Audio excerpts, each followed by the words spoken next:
Great. So welcome everybody to the regular meeting of the Larkspur City Council. Tonight is Wednesday, November 2nd. It's a little after 6:30 and I'd like to start the meeting. Allison, could you call the roll, please?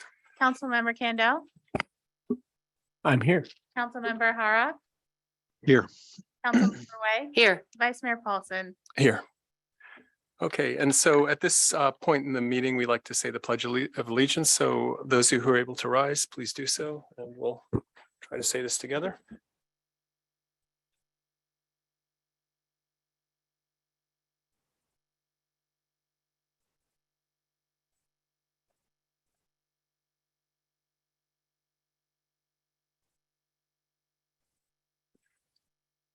Thank you. So let's move on to the next item, which is public comment. And as most of you already know, this is only for matters not listed on the agenda.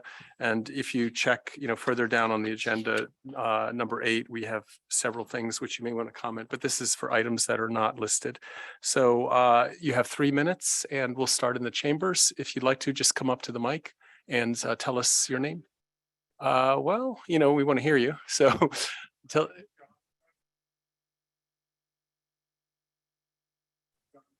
Wondering what the latest is on rent control. Was a big subject about 2 months ago. I quit coming to the meetings and I was wondering if you're going to talk about it tonight, and if it's at what point tonight you will talk about it. We will. Thanks for the question, John. So that's actually on the agenda, and 8.3, which is going to be updates from the ad hoc committees. So we have 2 committees. One, Councilmember Harif and myself are for rent control, and then we decided to also look at subsidy, and that's Councilmember Kandel and Way.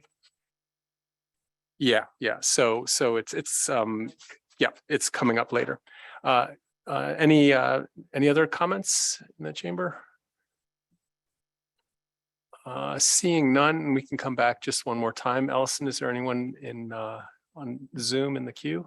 Our first comment will come from David Mahler. Okay. Hey, welcome, David. Well, good evening, Vice Mayor Paulson, council members and staff.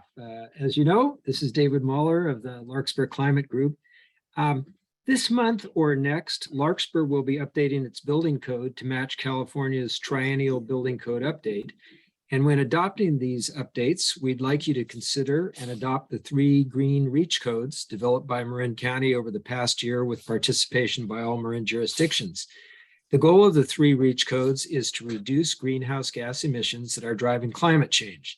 The 3 codes address all electric for new buildings, enhanced EV charger requirements, especially for multi-unit dwellings, and energy targets for renovations of existing buildings. These 3 reach codes have been widely vetted and are written in ready to adopt language. They are consistent with the recommendations of the Marin Civil Grand Jury report on building electrification. We'd like to advise you that several other Marin jurisdictions are moving ahead to adopt these green reach codes now or in early 2023. The Marin County Board of Supervisors unanimously approved a first reading of the REACH codes at its October 18th meeting and plans to adopt all 3 of them at its November 17th meeting. Additionally, several other jurisdictions have already adopted or are planning to adopt the all-electric for new construction and EV charger REACH codes, and some are considering the renovation REACH code. These jurisdictions include Fairfax, San Anselmo, San Rafael, Sausalito, Mill Valley, and just last night, Corte Madera. We'd like to note that implementation of the all-electric for new buildings and EV charger REACH codes in particular aren't very controversial and won't require additional staff time to implement compared to the California 2022 building code update that Larkspur is required to adopt. Additionally, the Marin County Sustainability Team will be preparing collateral materials to assist the jurisdictions with implementation of all 3 REACH codes. In conclusion, we urge Larkspur to move ahead with discussion and adoption of all 3 green REACH codes, and especially the all-electric for new construction and enhanced EV charger REACH codes. Doing so will help achieve several actions that this council committed to in Larkspur's Climate Action Plan 2030, and will also help Larkspur meet its greenhouse gas reduction goals. We just need to move ahead with these items. Our climate crisis keeps getting worse, and if we don't take action, it's just going to keep getting worse. It's time to act on these items, and we hope you'll do so. Thank you very much. Great. Thank you, David. Elson, are there any other comments? Our next speaker will be caller ending 1402. Hey, James. James Holmes, Larkspur. To put it mildly, I don't see any rush to adopt what are called reach codes, and some might say calling it a stretch is more like than a reach. Just a month or two ago, we had hot weather, which exposed the problems with just providing electricity currently, if you will, not to make a pun, let alone with the very large increases that, in demand that would result from the widespread adoption of these codes. To make a long story short, the impetus should be on improving our power grid, so that it can provide all the electricity that will be needed. Regarding chargers, we were told back when it was hot that we shouldn't charge electric cars during the day, or was it during the night? Anyway, we were supposed to charge them during the day and not during the night. Anyway, really, let's focus on the power grid rather than forcing people to use a form of electricity which unfortunately remains at this time more expensive and less reliable than the alternative, gas. Thank you. Great. Thank you, James. Elson, do we have anything else? Looking for any additional raised hands from the Zoom audience. There's no further public comment. Okay, thank you. And one more time, in the chamber, does anybody want to come up and make any public comments at this time? Okay, I take that as a no. So let's close public comment and move on to item 3, presentations, proclamations, of which we have none. So we move to number 4, the approval of the consent calendar. So there are 7 items on the consent calendar, and I guess I wanted to see if there's any comments. If anybody wants to pull any items from the council. And I don't see anybody from the public want to pull any items from the consent calendar. I'm looking for any raised hands in the Zoom audience or in the chambers. Okay, so nobody from the public, but I think we missed Kevin. Kevin, do you want to go ahead and we can't hear you. I think you're on mute. Sorry about that. I guess I'd like to pull, which one is it? Oh, agenda 4.7, just for information about the lawsuit and why we're going with this particular firm, because I thought we were going with someone else. So I'd like to just get a better understanding for this.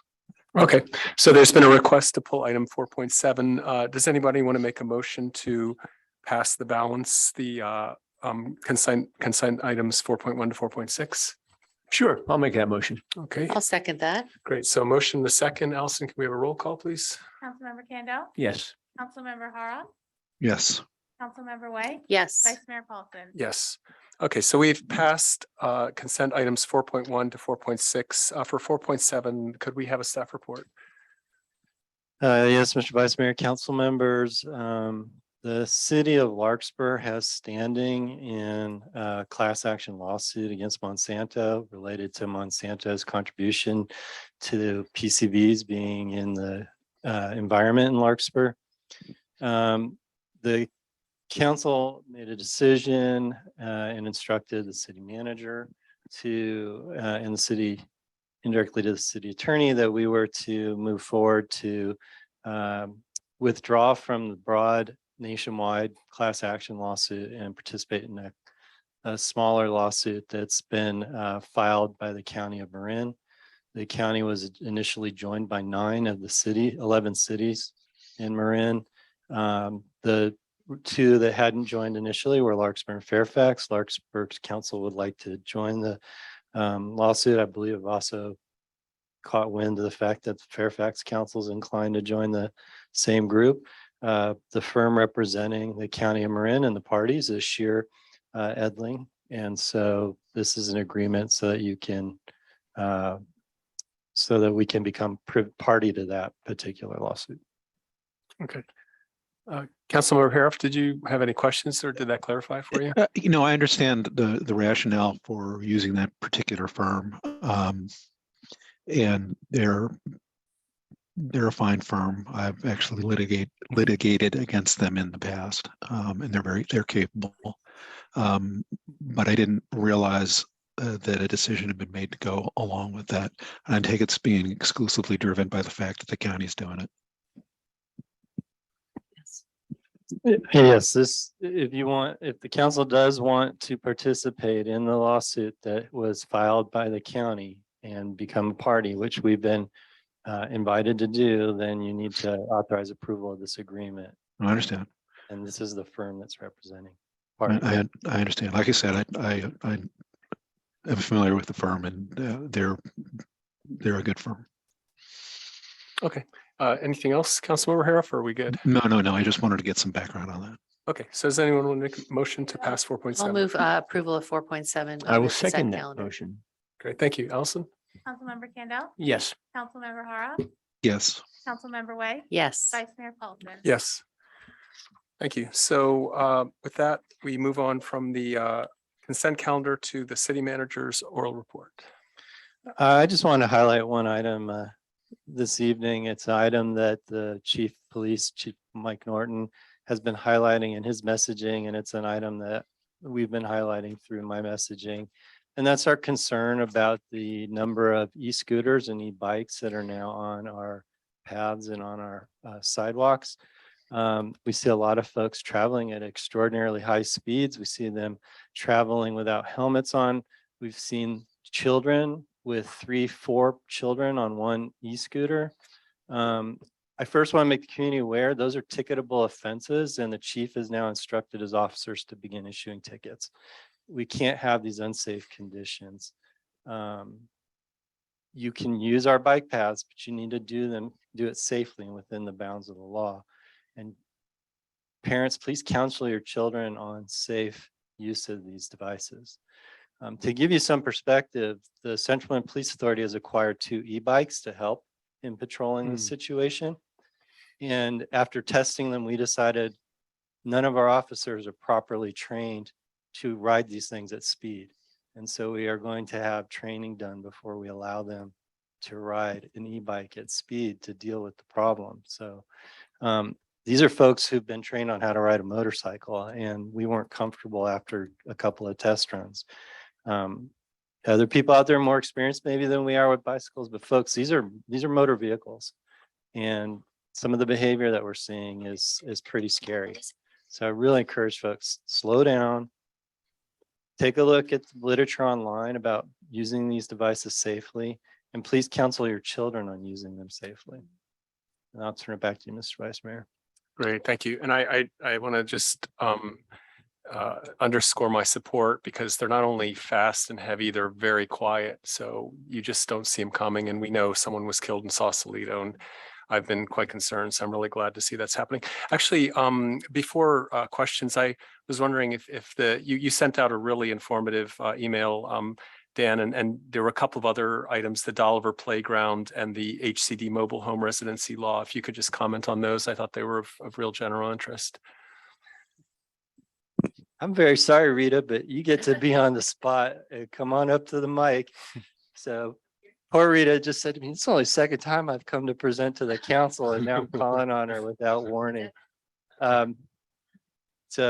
this is our park expert, and I'm going to turn it over to you. Please introduce yourself, and then you can explain.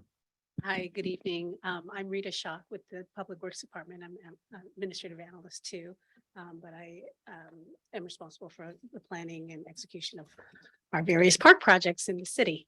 So Dolliver Park is a, if you've been there before, it's all the play structures that are there are pretty much geared towards older children. And so we had a citizen approached me last year sometime, and he has 2 children that are younger. I think one was a year and a half and the other child was 3 or 4. And he just simply said, hey, would you like me to donate a play structure? So we started talking, and basically just created a an area for younger children to be able to play with fencing, so that it's safer. And now there's things for children to do there, younger children to do there, that doesn't require constant adult intervention, so to speak. So that's going to be starting. Construction will start sometime next week, and will go for about 4 to 6 weeks. So maybe a week or so after Thanksgiving, it'll be completed, and then we should talk about doing a ribbon cutting and launch that project. And Rita gets all the credit as well. I may have put it in a message, which, to be honest, there's another person in the room that probably wrote the message for me. I do want to let you know, Rita's created a web page. So if you just put Dolliver Park Playground Improvement Project into the search box on our city website, there's a whole page to talk about this exciting project. So Great. Any questions for Rita? I'm sorry, we're a little out of format, but Yeah, it's exciting. yeah, thank you so much. thanks, Rita. Appreciate it. Saving me. What was the other one? I'm sorry. The Mr. Vice HCD Mayor. Mobile Home Residency Law Protection Program. Oh, we wanted to just highlight that that program exists for our mobile home residents. If they're interested, that we'll provide the link, and if need be, we can help people make sure they contact the right folks to get support if they're eligible. We would like to see anybody who's eligible for these programs get the support they need. Great, thank you. Council, any And just questions? to follow up on that, I think, Vice Mayor, that for people who are interested in getting these newsletters, you can sign up on our website under Notify Me. And you can check off all the different types of agenda items or newsletters that you want to be sent to your inbox. And the city manager's report is one of those, so that you can get this information. Just go on our website and under the Notify Me, I think that's the tab, and sign up for this information if you're interested. Yeah, so it's a every other week message. That's the one you're asking me questions about. On this week, we issue the emails on Friday. So if there's been a council meeting, then we issue a summary of what happened at the council meeting. So that'll be what comes out this Friday.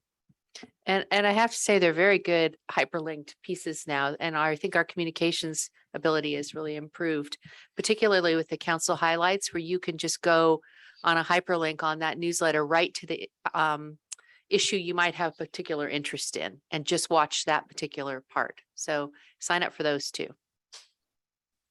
Great, thank you. Does any council member have any questions for the city manager? Great. Okay, thank you so much, Dan. So the next item is council members' oral reports and comments. Any council member? Nothing? Nothing? Okay, Councilmember Hara? Yeah. I just wanted to mention earlier this week, Catherine and Dan and I joined a meeting with the Commons Foundation, which we do on a regular basis with several members of them. They're making great progress, and they're very grateful for the opportunity to take advantage of the grant that we've been given for that purpose. Part of the discussion focused on some of the administrative actions that need to be taken in order to solidify that grant. It's not just money that's just sitting there right away. We've got to comply with guidelines in order to bring it home. But I think everyone is very happy with the success that both sides are making. We have a good cooperative relationship, and look forward to continue working with them in the future. But I will make mention, if you folks don't know it, that the leader of the Commons Foundation, Joe Jennings, who basically initiated it several years ago, and helped steer it and guide it and work with us in a very productive way. He's leaving that position, and we wanted to wish him luck with that. We also wanted to welcome our former city council colleague, Ann Morrison, who will be replacing Joe in that position. So good news all around. Also had our regular Chamber of Commerce meeting with members that membership that continues to grow, finances that continue to improve, and planning activities continues to be a challenge. We've had our big fundraising opportunity already this year, but we're going to be looking for more and working with the merchants, both in the Green Bay area and downtown, to make some good events for the whole community. So watch out for that. Great. Thank you, Kevin. And I just have one small thing to report. I realize there are probably only 20 people from the public in this meeting, but this weekend is daylight savings time. And I don't know about the rest of you, but when it rained, I felt a huge, huge sigh of relief. We sort of dodged the bullet for wildfire in Marin. So what we do on daylight savings time is drill in the event of some catastrophic event like wildfire, earthquake, flooding. And we have all these neighborhood response groups, about 20 of them. I just encourage all of you to just notice that they'll be handing out okay signs or help signs. And it's a very simple drill, but it's just a reminder at about 9 o'clock this Sunday morning when the clocks change, that we have an organizational structure, which is not staff, it's not city. And these people work very hard at this all year round, and they coordinate with the fire department and with other agencies, the police and so forth. And some of them are trained in first aid, and they have communication systems. But for me, it's a huge point of pride. I usually jump in the car, and there are about 40 neighborhood response groups, and I try to hit maybe 10 of them and just thank people, because it's just a sign that people are really involved, people care. It's kind of what makes us a community and keeps us more safe. So again, it's 9 o'clock this Sunday when the clocks change and you gain that extra hour of sleep. Just go outside and you'll see people with walkie-talkies and vests. Okay, so with that, let's then move on to the next item, which is public hearings, and we have none. So we'll go to our first business item, which is 8.1, the Niven Park Improvement Project Playground Upgrade. So we have Dolliver, now we have Niven. Could we please get a staff report? Yes, good evening. Julian Skinner, Public Works Director for the city.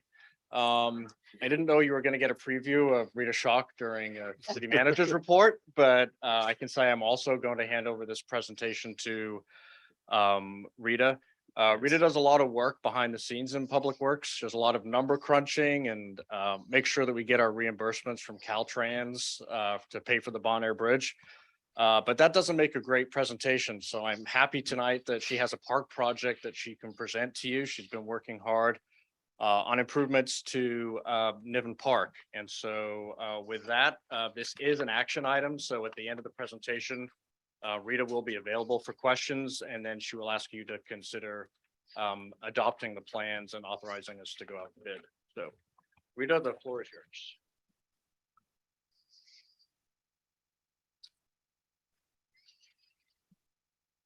Hello again. Hey, I'm Rita. still Rita Schock with Public Works Department.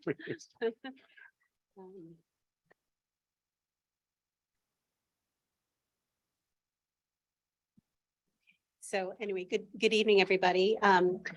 So the Niven Park project started off actually in February 2020, and it was just one of our regular park improvement projects, small budget, and it was really just going to be a simple play structure replacement, fencing. And then I was phasing a second phase where I would include a small expansion of the play area to include like a family picnic area. And while I was in the process of that, I was acquainted with the Quambecks, who will be talking in a second, and they came forward and made this rather small project much larger and much larger project. So I'm going to introduce them, and they'll tell you the whys of what's happening, and then I'll follow up with the what is happening for our project.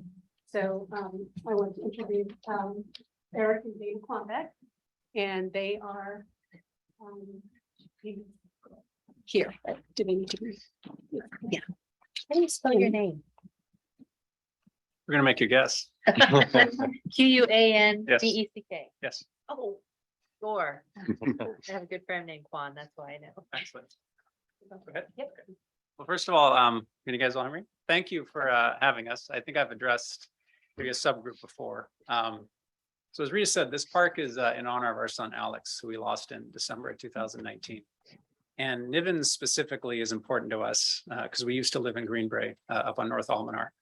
And Bon Air was important to Alex. It's adjacent to Susie Cakes, and it is a halfway point to Johnny's Donuts in Marin, County Mark. So you can understand what he liked to do as a 7-year-old boy. And as we've gone through the grieving process of losing our son, what's been important to us is to find the right way to celebrate his life. And I think for all of you who are parents, you probably recognize the innocence and the joy a child experiences at a playground. And so we'd like to do something for him here in Larkspur, because we're former residents of Greenbrae. And it was clearly a place where, all joking aside, I taught him to ride a bike nearby.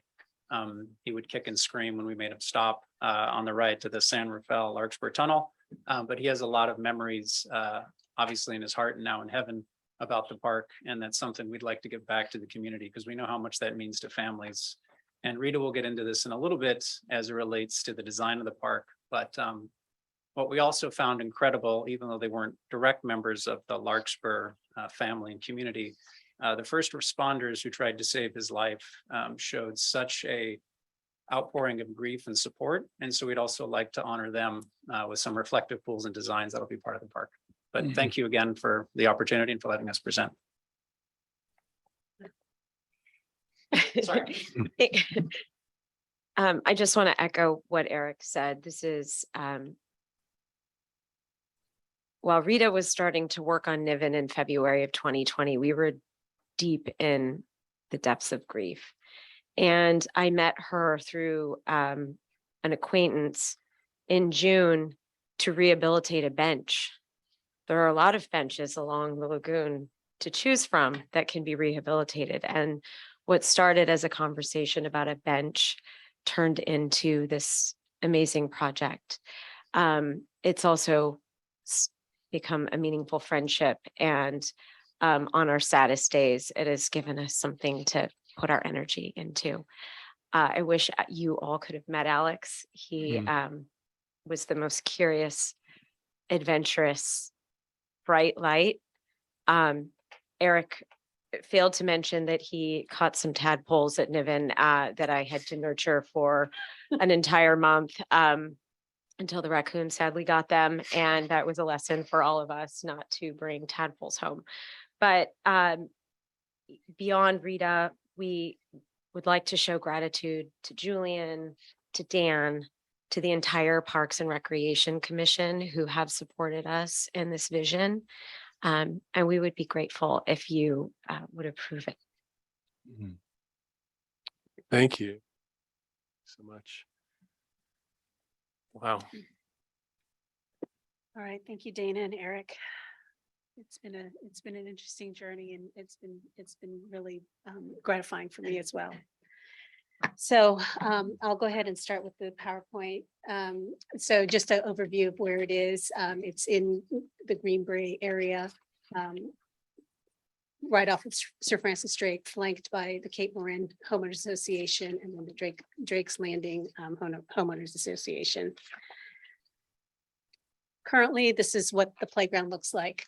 It's just a single structure, about two-thirds down from the entrance, and it's just a circle. It's a 34-foot diameter circle with a play structure in it. It's old. It's about 20 years old, and sort of it's a dated design. This is called a post and deck design, and playgrounds are really moving away from this type of design. People think of that as a playground, but you know, the people in the playground industry, you know, there's just so much more innovative stuff coming along.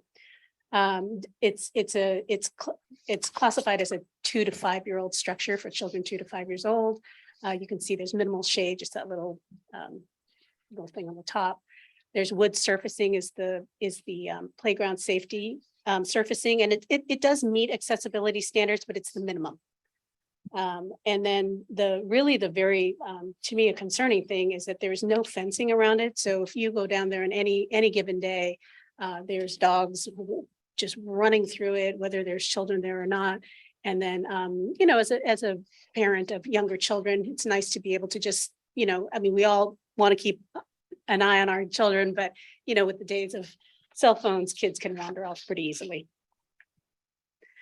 So when I started this project, it started again with just like a regular CIP project where I put out, did some community outreach, some engagement, did some town hall meetings, inviting people via email and on-site noticing, primarily focusing on the two neighborhoods on either side of the park. And out of the community meetings were for me, they were considered information gathering. Like what is it about this park that you like? What would you like to see? And just really just to generate ideas. And out of those meetings came with a list of things that people said that they wanted to see. And so I did a couple of surveys first to have them weigh in on these projects. I had about 70 people that were at the meetings, and there's about 300 residents in both of those neighborhoods combined. So asked people to weigh in and just had people prioritize what they actually wanted to see. And then out of the results of that, out of that outreach, I sent a follow-up survey and just fine-tuned the projects. So two questions that I really wanted to highlight from the surveys about the playground specifically. Besides a new fence around the playground, what would you most like to see or not see happen here? So the number one answer was add new play equipment, 34%. 26% of people said create a gathering area for families. So that would be like a little picnic area, seating near the play structure.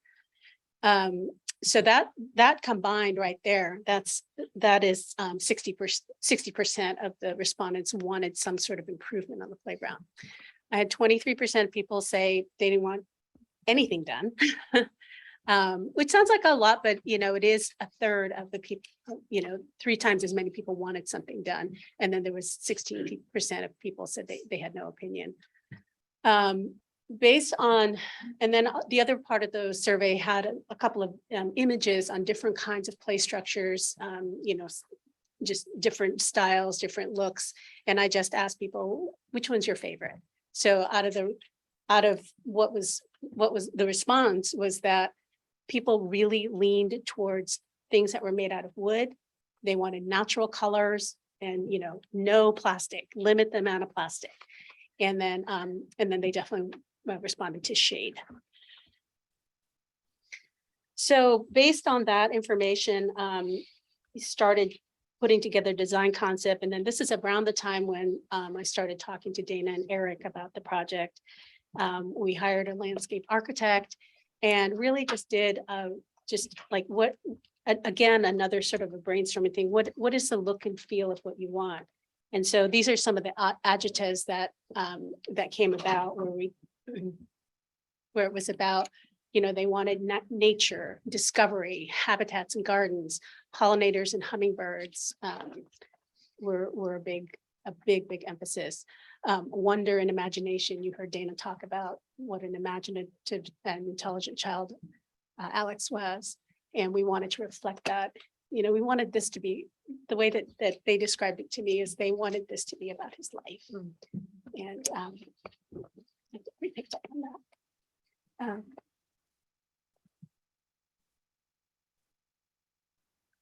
So the existing playground is, you can see it, that circle that I was talking about, the 34-foot diameter circle, that's in orange. And then the new design is that tear-shaped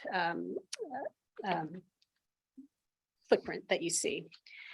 And all of this information is in the plans, but I was just hoping to be able to do some color blocking to really talk to, so you can see exactly what that footprint looks like. So the green area is all landscaping planting areas. That's the largest portion of this of the new playground. The yellow is play area. That's with passive and active play equipment. The orange is paths and walkways. The gate is over on the left-hand side. And then the blue is seating area. And then you can't really see it, but just the perimeter, the entire perimeter is, there's going to be a 3-foot high fence to, for safety, both keeping children in and keeping dogs out. So I'm going to go through each one of the components. The next 4 slides will be each one of those components. So the first one is going to be the landscaping. Rita, can I just, Yes. for the vice mayor, what remains of that Niven Park square footage wise that is outside of the perimeter of the playground? Square footage, do we know? You mean entire? Yeah, I mean, for non-children using playground, children using park participants. So you're talking about all of the. Right. The lawn area. Yes, Oh, gosh, you know what? I We're- mean, it's. a this may be lot. 1/3 of the, Oh, no, not even. about It might be helpful for the public if you describe what is there now beyond, maybe go back to that picture for a second. That one. Yeah, so so that, you're giving up some grassy knoll. Yeah. That's what's going away. So it's not a significant amount of what folks are using when they recreate in Niven Park. I think probably the most upset users of the park are off-leash dogs, Yes. which shouldn't be off-leash. Right. Okay, that answers it. Yeah. I'm very familiar with that park. I just couldn't visualize the orange section to what's Okay. currently And I'm exists. sorry, Rita, before you move on. Yes. So the play structure now is kind of surrounded by a sidewalk. You know, you come Yes. up from the water and the sidewalk kind of splits in two. Yes. Is that kind of the borders that we're talking about from one sidewalk to the other? Sort of, it does like this and then it goes like that. So it's like a figure 8, I guess. Right. It's just that the tip of that. So Let me see. Okay, do you see where that yellow circle is yeah, in the middle where it says Niven, just upwards where it says Niven Park, that yellow circle, that's the existing footprint. Oh. So, and then actually with that, and the inner part of that is the actual current playground. So probably the new playground is maybe just a little bit larger than that yellow circle. So there's still, I mean, it's probably 1/6, 1/10. Yeah, so it's not taking up a bunch. okay. No, I'm just trying to picture, because I know there's Yeah. there's already the boundaries, which are the sidewalks on Right. both sides. I was Yeah. curious Does if that that help? was. Does this picture help? Mhm. Yeah. A little bit. Okay. As we go on, I'll Okay. try to get a better feel for it. Right. Yeah, I'm just so familiar with that. It's like, well, I thought everybody knew this part. so. Okay, so back to this. So it's got the 4 components of the new playground. The first one is the landscaping. There's going to be, we're adding 11 trees, 7 kind of oak, shade trees, maples, and then 4 ornamentals. So there'll be a lot more shade. There is an emphasis on California natives and drought tolerant species, which just are naturally pollinator friendly. So be a lot of hummingbirds and butterflies there. In terms of the water usage, it is it's below the state MAWA, which is maximum applied water allowance, which is 34. And the usage, the ETWU, the estimated total water usage is 28. So we're at 82% of the allocated budget.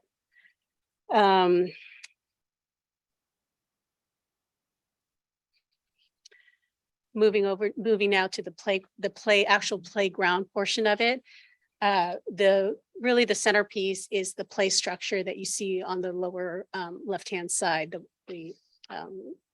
It's about 21 feet tall and just a very elegant, stately piece. It's really just like I said, it's a statement piece.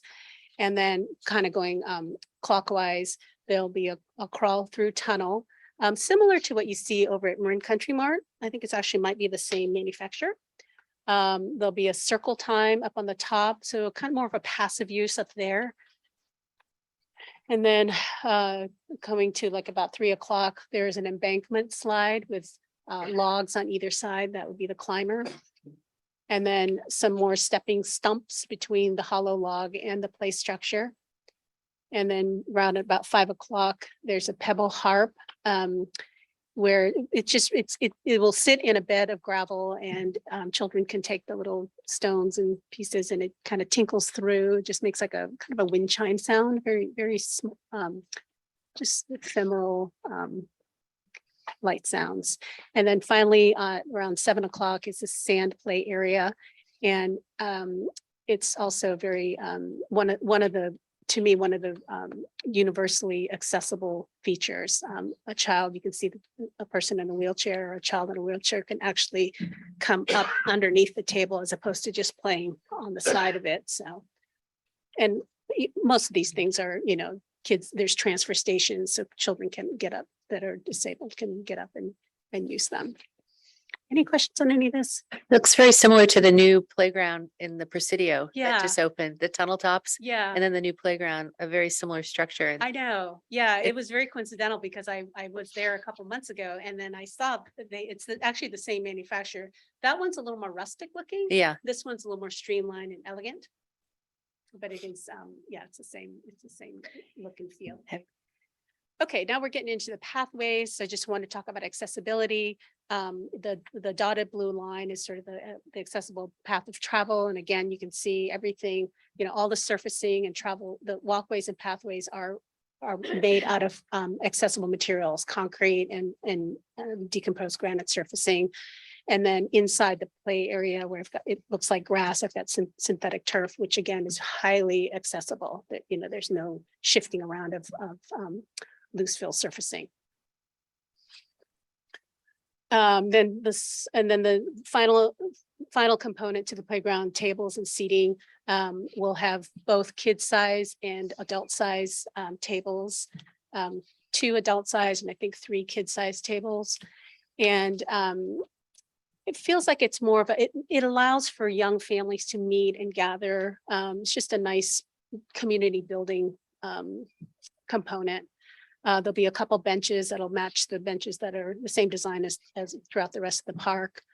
And then just moving over to the fencing, 3 feet high, just an inconspicuous, low profile. Just, we don't need to say, hello, I'm a fence. It's just there, and it's there for safety. Here's just some of this is sort of like the icing on the cake, the little decorations, just the fun things that are going to be interspersed in the playground. I'll just kind of start with the hummingbird sculpture in the middle. That again is sort of like the centerpiece decorative element. It's actually made out of Lego, and it'll stand about 8 feet tall. And then moving down some educational interpretive signage about the different kinds of pollinators and things that you'll see there, the birds that might be there. Little bird bath, a little water basin is very important for pollinators and birds. And then little vine tunnel, kids, so it was fun for kids to go somewhere that they can crawl through. And then some insect hotels. These are just images of what the types of things that'll be there. And that'll help again with the pollinators and the mason bees and whatnot. And in summary, I'm looking at this as a landscape beautification project as much as a playground improvement project. And I see it as a value add for both the communities on either side. And it'll just be a beautiful garden to look at.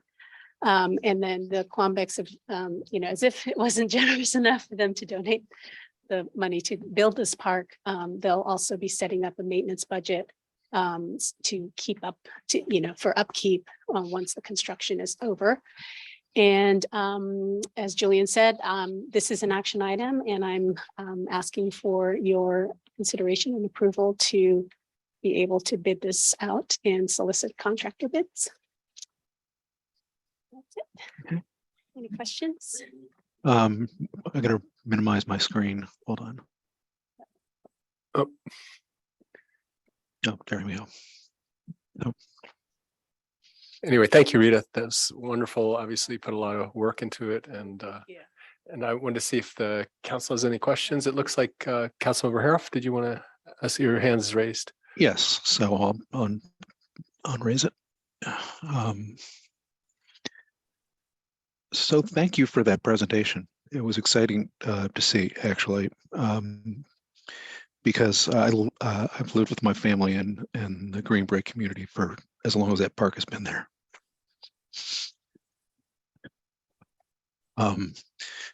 And when we went there, when my daughter was like 2, it was kind of sad.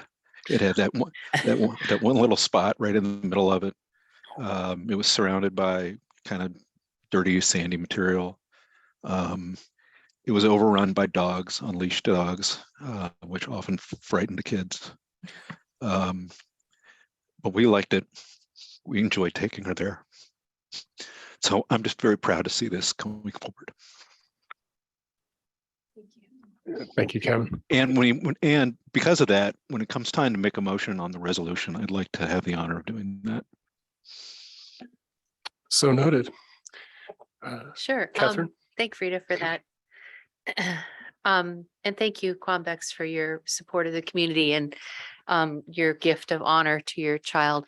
I had a question. First of all, I love the design because this is what exploratory parks are for this age group. They include a lot of natural and habitat spaces. But Mrs. Quambeck mentioned an honor place for first responders, or did I miss that? Will that be part of this design or?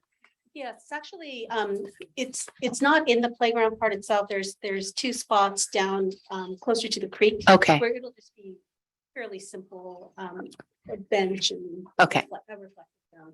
Yeah. I understand that. I just didn't see it in here, so I just want to make sure I didn't miss that. Yeah. Yeah, Yes, and we've been really focused on just this, and so we haven't really fleshed out the reflective zones. yeah. And I think Mr. Niven was our fire chief at one time. So that's back in the day. There's a plaque actually in front of Station 15 for him.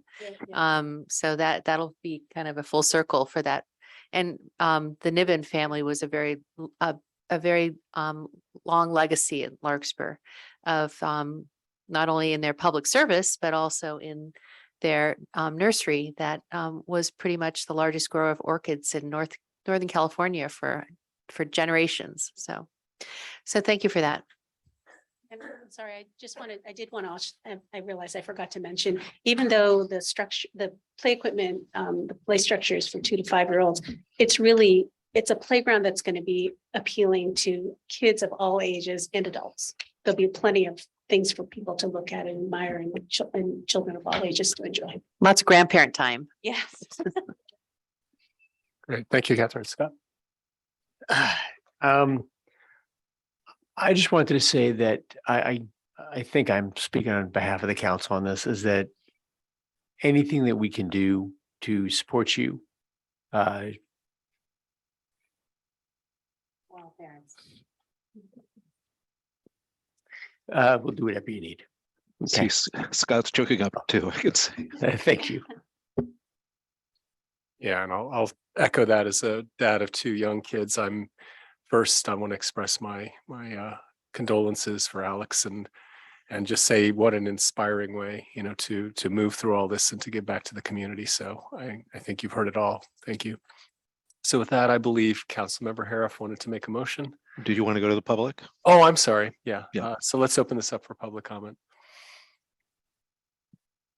I'm looking for anyone in our Zoom audience with raised hands or in the council chambers. There's no public comment. Okay, so let's close public comment, and I believe Councilmember Harif wanted to make a motion.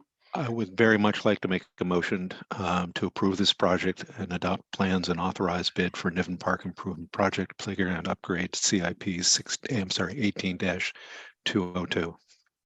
Okay, do we have a second? I would second that. Great. Allison, please call the roll. Councilmember Kendall, Yes. Councilmember Hara, Yes. Councilmember Way, Yes. Vice Mayor Paulson. Yes. And thank you very much. And Rita, great to meet you. Thank you. Okie doke. So with that, we move on to business item 8.2, which is the Capital Improvement Program Budget Amendment to add storm drain repair and replacement for 2023.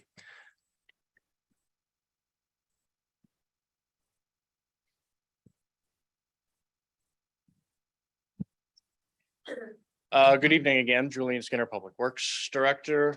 Have a presentation for you tonight. This again is an action item, so we're asking you to consider adding funds to the capital improvement program to fund some storm drain improvements. So this first slide here, that's just my intro slide. These are current photos, and these are parts of the reasons why we're here before you tonight. You've heard us talk about storm drains before. And I will go into the storm drain master plan a little bit, but these are storm drains in Larkspur.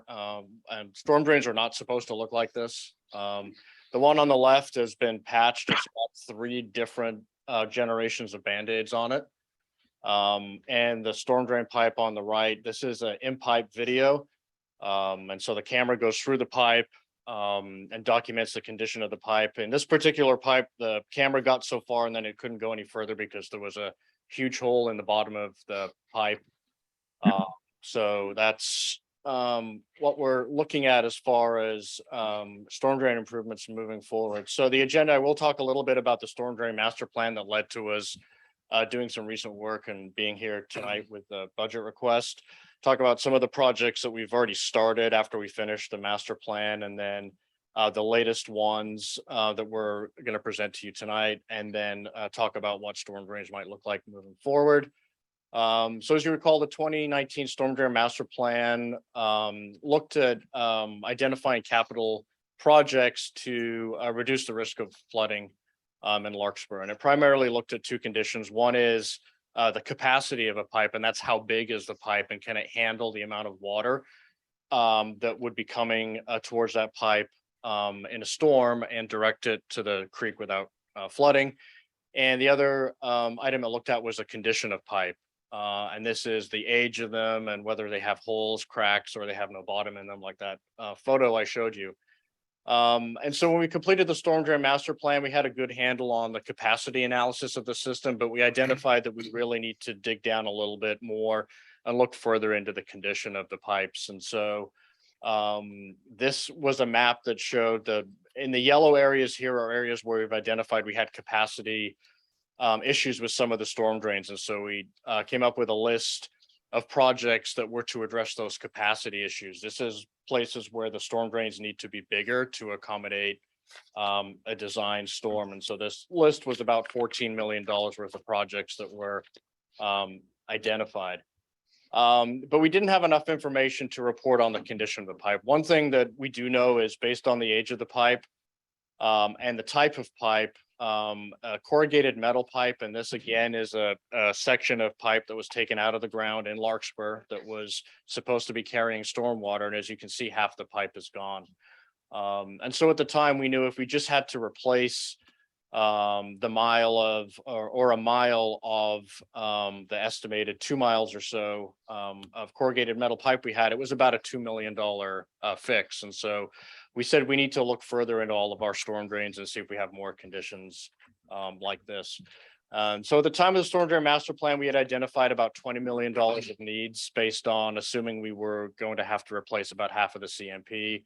And then those capacity projects that I showed you, and then we had a placeholder of about 10 million for potentially other conditions that we would come across if we did a further analysis of those pipes. So I think the number you've heard us talk about has been the 20 to 30, and that's kind of where that number came from. So once we completed the storm drain master plan, as part of a mid-year budget, you authorized some one-time funds to address some storm drain needs that we knew we had at the time. And the first one was this inspection of the rest of the pipes. And so you authorized $100,000 for us to go out and video. And so we've partnered with Ross Valley Sewer District, who have a lot of the equipment that's needed to do this work. And so we've been working with them over the last year to get a better picture of our storm drains. And then also Parkway, and then an investigation of our pump stations. We have 5 pump stations. So these are areas where the storm drains can't flow naturally to the creek. They go to a pump station, and then a pump basically lifts that water and sends it out to the creek. And so much like if a pipe fails, if a pump station fails, then the water just ponds in these lower areas and is a potential flooding hazard. Laurel Avenue, and then the Lagoon Inlet gates. Those were projects that we said as soon as we finished the storm drain master plan, we have to do these now. We found some one-time money and they were funded to about $1 million. And so this first project I'm showing you here, the citywide storm drain cleaning and inspection, that's what's driving the next list of projects. And so we've made progress throughout our network of pipes. And at this point, we have a handful of locations here that we've identified, like the first photo I showed you, that's a fix now. That's a pipe that has no bottom. So when we get a storm, that water is flushing out into the ground around the storm drain. And over time, at some point, that can lead to a sinkhole, which is a bad condition, whether it's in the road or near somebody's house. It doesn't lead to good things. So we haven't finished our investigation yet or videoing, but we know that these ones are issues that we need to fix now. We've done a preliminary cost estimate. We haven't done any preliminary engineering. We think a lot of these are spot repairs. And so we think the price tag is going to be about $740,000. And so that's the budget ask tonight. This would be a lot higher if these were complete replacements, but again, we think we can get in and do a lot of spot repairs to shore these lines up.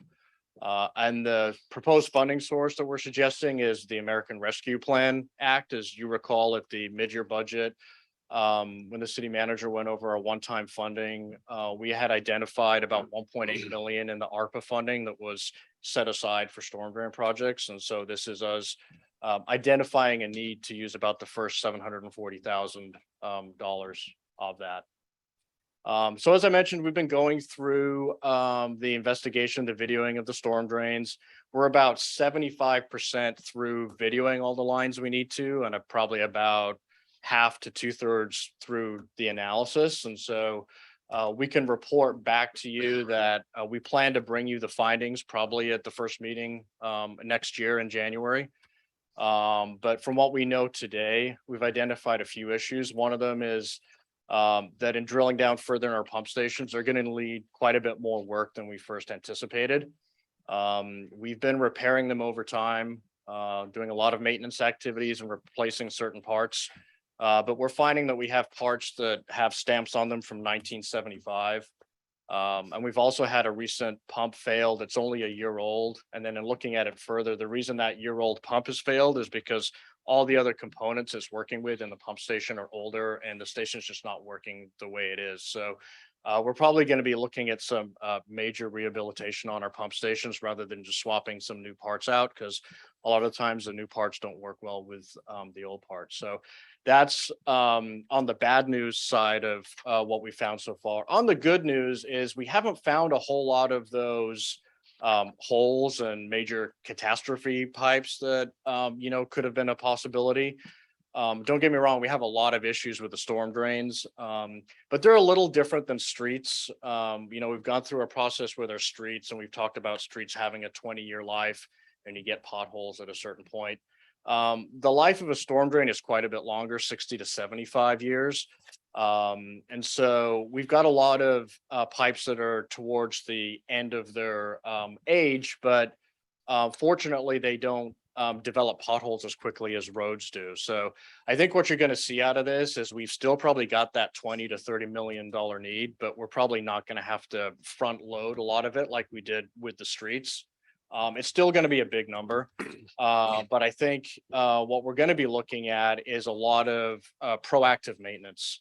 We really need to be looking at these pipes more often, doing these video inspections at least every 2 years, every 5 years, depending on what the condition of the pipe is now, how much water it carries, and whether it's under a major arterial that could be an emergency evacuation route, and things like that. And so I think you're going to see that the rest of that ARPA money is definitely going to come out as a need when we finish this, as a do now rather than later.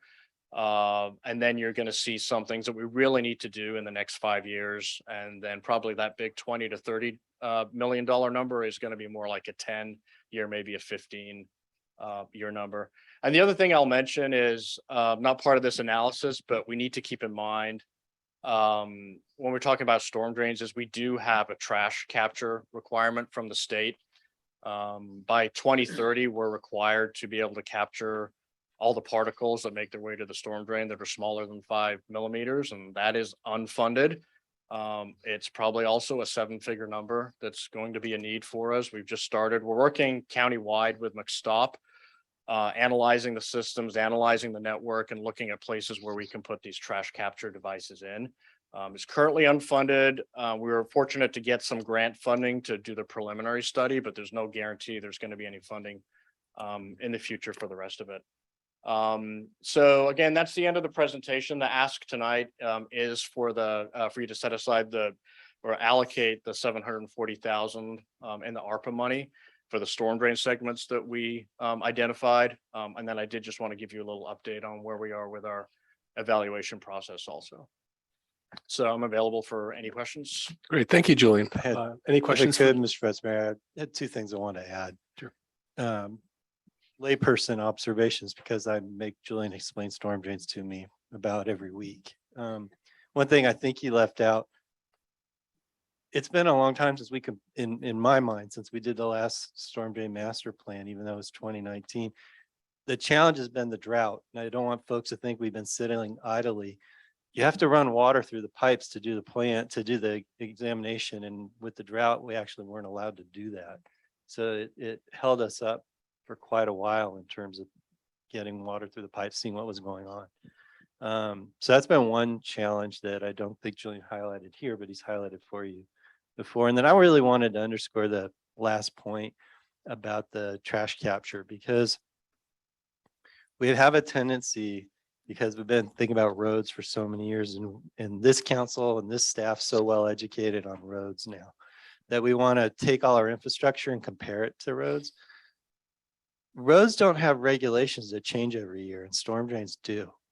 One of the challenges that we're dealing with is, as soon as we have a plan to deal with trash capture and clean water, our proper stewardship, the bar moves up before we've had a chance to do anything. And so that's a big difference from fixing a road. And it keeps escalating the cost.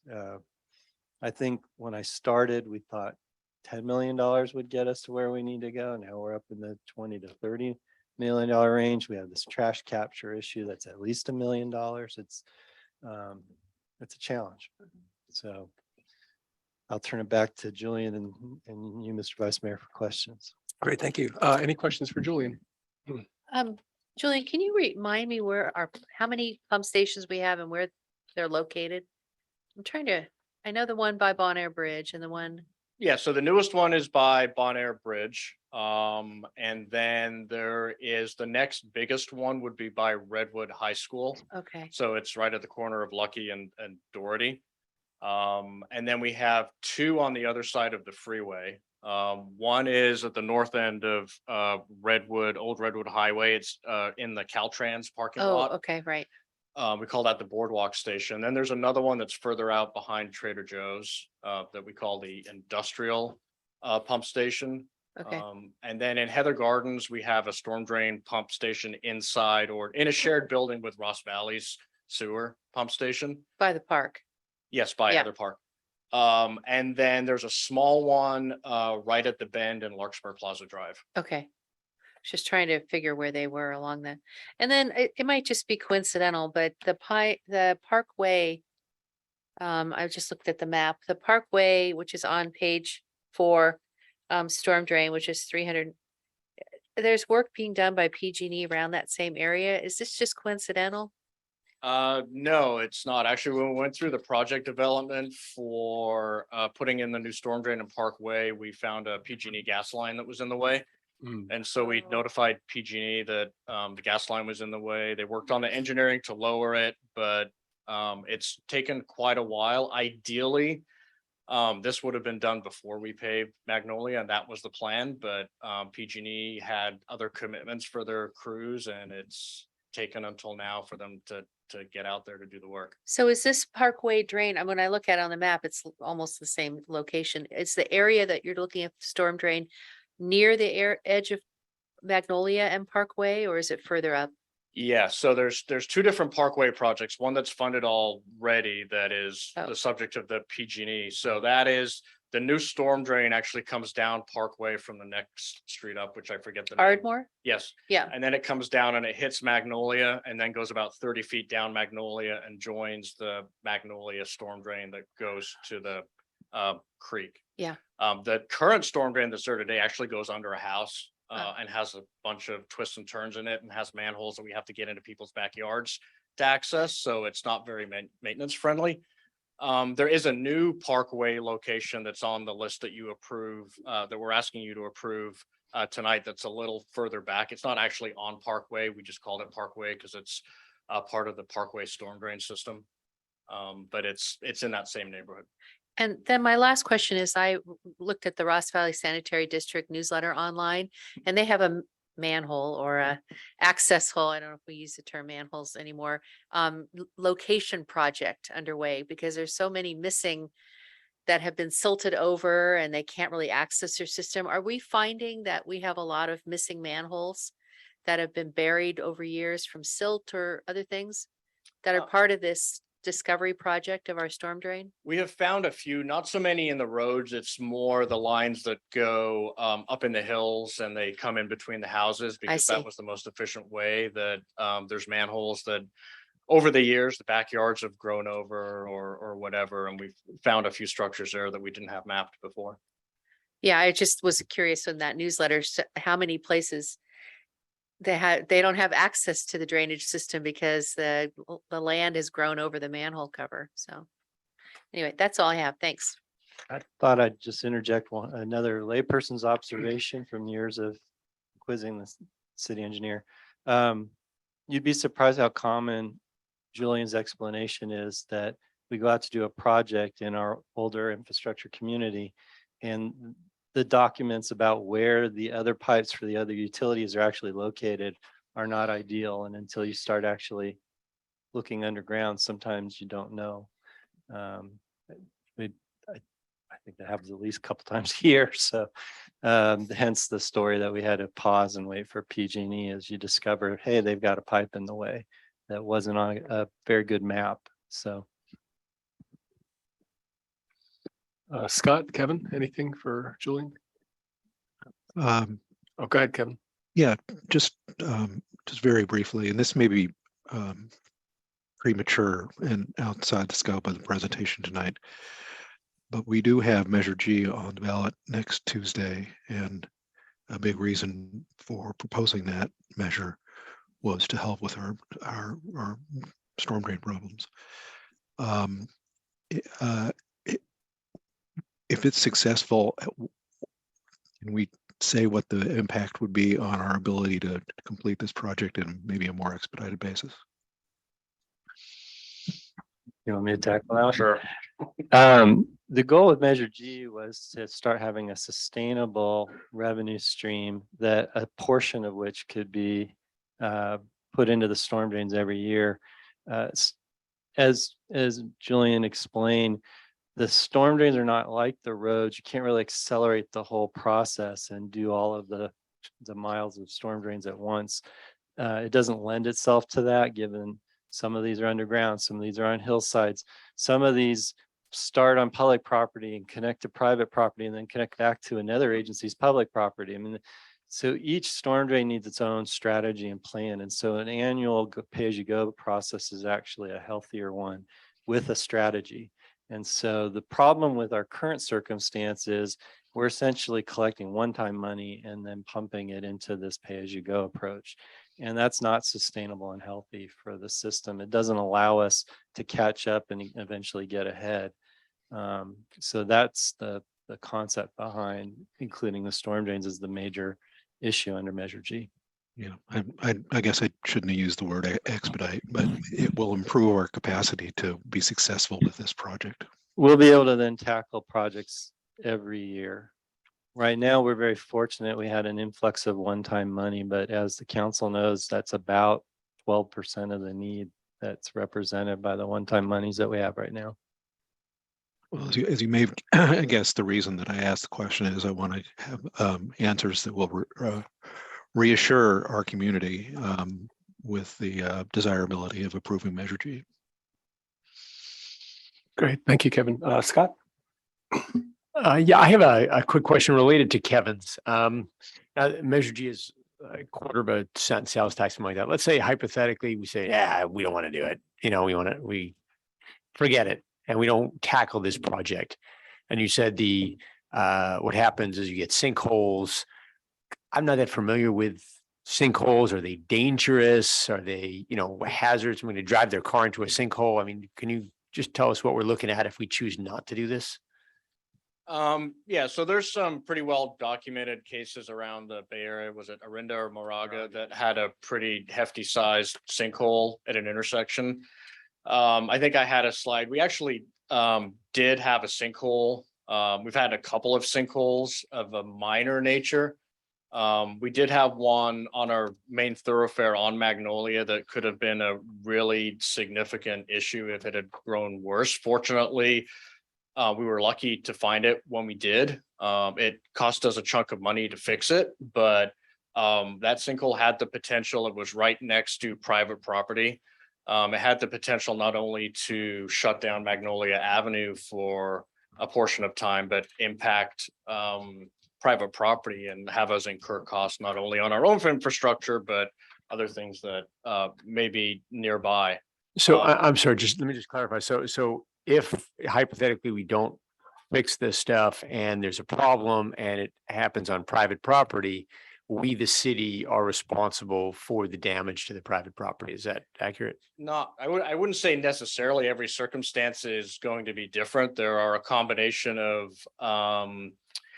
land rights and pipes that were installed by developers, and where a city has an easement and the city has maintenance responsibility. So it's not necessarily the case, but if a storm drain were to fail under our street, then that's a cost. It's an impact because we may have to close the street. And if it is Magnolia, that's a huge problem other than an inconvenience. And it also is the cost of fixing it and fixing the pipe. The most recent collapse we had was on Magnolia. We were fortunate that I think it was a delivery truck, cleared the hole before it opened up. Had that truck fallen in the hole, we would have been responsible for that. Yes. So it gets more, as Julian's trying to say, it gets a lot more complicated if this is happening off a street. It's on private property where the water anyway, we could spend hours talking about the liability around water, but definitely we want to tackle this problem. Thank you. Great. Thank you, Scott and Kevin. Catherine, before we go to the public, I just had a few questions, Julian. I read the 2019 master plan, storm drain master plan, and I was trying to clarify. Well, let me start with sort of the most basic things. So it sounds like you got about 25% more video, scoping to do until you're done, and about a half or a third for the analysis. How much have you learned already that we didn't know in 2019? I'm just kind of trying to understand how partial our knowledge is right now, what we're looking at. I would say we had a range when we did the storm drain master plan of what we could find when we went through the video inspection. And just to be clear, we're not videoing every foot of every pipe in Larkspur. We're taking a sampling of a neighborhood where the pipes were installed at the same time, and we're videotaping a representative sample of that system. And then when we do one and we find it's in bad condition, then we expand out a little bit and do a little bit more in that area. I think that what we've seen is we haven't seen as much of the really bad stuff as I thought we were going to see. And I think we probably would have had a few more sinkholes if that were the case. We've definitely got some, as you've seen our request tonight, some must fix nows. But I think in general, we didn't really have a whole lot of these are really good pipes either. We've got a lot of the middle area where you're running a camera through a pipe and you can only see so much. Some of these are going to have to be looked at a little bit more. And it's kind of like a crack in the road. May not look like much, but sometimes you don't know what's going on underneath that crack, and a crack can turn into a bigger crack really quickly. And so we've definitely got a good chunk of our pipes that are showing signs of age, and while they're not failed, And this is one of the reasons why I think out of this report, you're going to get a recommendation that we need to do these inspections more often and we need to do some more proactive maintenance because we know the pipe system's aging. We can see the evidence of that age when we're looking at our videos. We've definitely got some joints that are starting to separate. Definitely can see where some of the pipes are starting to wear away on the sides. And then, but fortunately not as much in the really must fix now category. But it's definitely highlighted to me that this is going to be an ongoing problem, even though we don't have the big sinkholes today. The looking at these videos is definitely confirming that we've got old pipes that are they all have an expiration date. And like we said before, it's not like a street where in 20 years it's going to turn into potholes. You may have a little bit more time, but you still need to get a plan in motion to get these addressed. Great. And just two more questions. One is that, so the money that you're asking us to approve is not for real replacement or capital improvements, for spot repairs. And I'm wondering how much time that buys us. And then the second question, I think Councilmember Candela was talking about, what is a sinkhole? What's the real risk? And what about flooding or other risks? I mean, I don't think sinkholes are the only things that we're worried about here. Right. So as far as the funding that we're asking for, we haven't done any engineering. We've just done an analysis of the issues and we've pointed out what we think a repair can be. We have not done the engineering analysis yet. That $740,000 number was generated from an analysis of having to do a certain number of spot repairs and a certain number of replacements. I'm fairly sure 2 of those locations are going to need replacements, but the bulk of them will be spot repairs. And so that 740 was an estimate based on what we know today. And then, the spot repairs, typically, if we have an engineer sign off on our assessment on the video, we can hire a contractor. Those can be done sooner rather than later. Some of the replacements are going to take a little bit longer. Sometimes the best place for the pipe is not where it is now. And so we need to do right-of-way mapping and look at other utilities and make sure they're not in the way if we need to remove or relocate. But I think you'll probably see about 2/3 of those sites that I located. My expectation would be those repairs will be done within the next 3 or 4 months. And some of the others that need some engineering, it may be till the next summer until we can actually get those improvements done. Great. And Okay. there's another question I forgot to. Yeah, just the other risks besides sinkholes. Oh, yeah. So, the storm drain master plan looked at flooding in the terms of, are the pipes big enough? But obviously, if you have issues with your pipes, they have holes in them or they're collapsed.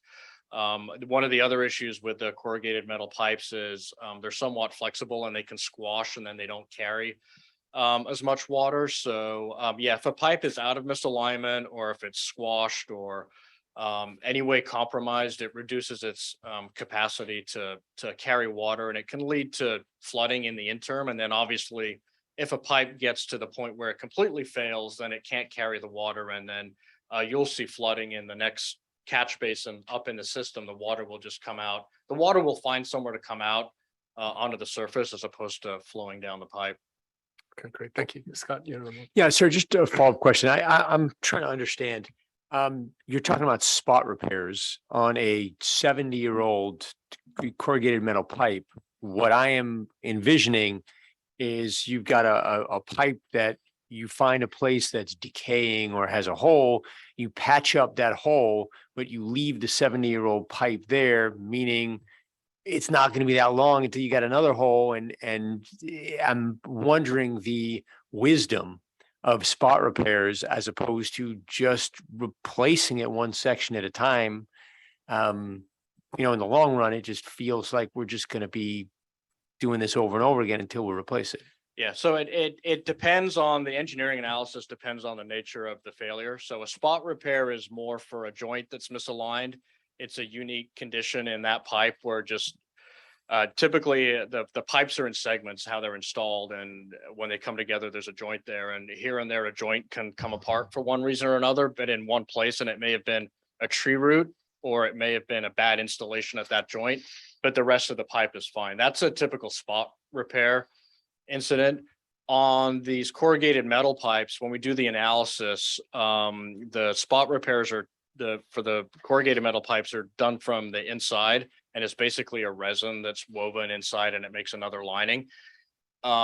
Most times, if you're going to go to that expense and set up and do that inside a pipe, then it's only an incremental cost to do the whole pipe. And especially on a corrugated metal pipe where you're seeing a defect because of the age of the pipe, it is, as you said, more likely that the rest of that pipe's going to need it at some point. So I think for the spot repairs, it's going to be more for the for the spot repairs, it's going to be more for the concrete pipes or the other types of pipes where we identify something's an anomaly.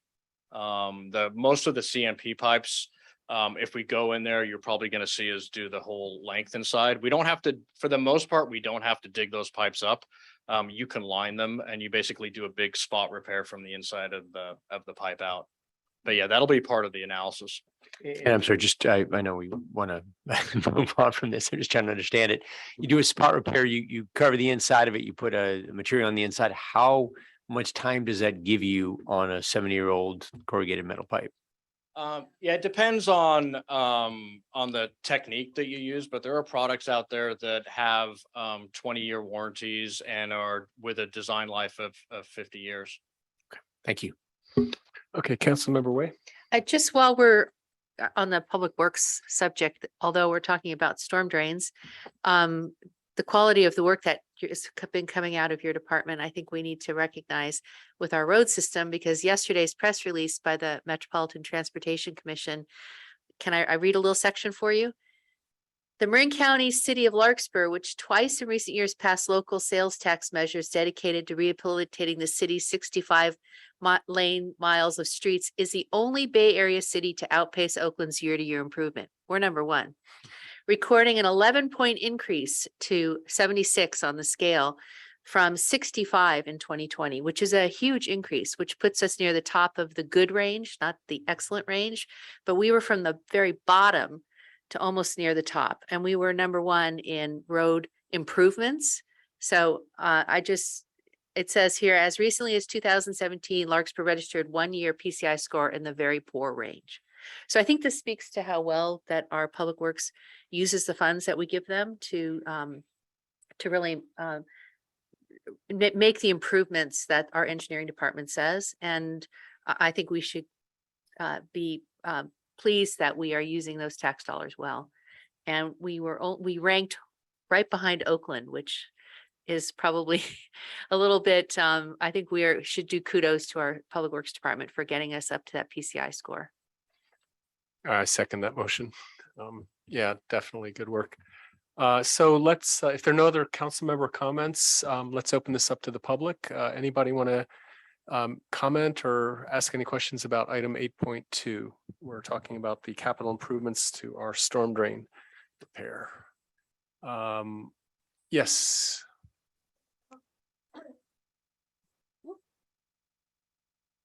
Joan Weinberg. I lived in San Francisco when they had a sinkhole over by 25th Avenue heading into the Presidio. I lived on 21st when that Oh, happened. did that you? night. Yeah, and that was huge. I mean, a whole house went in the sinkhole. So it can be really bad. And Yeah. I suggest that you do what you need to do.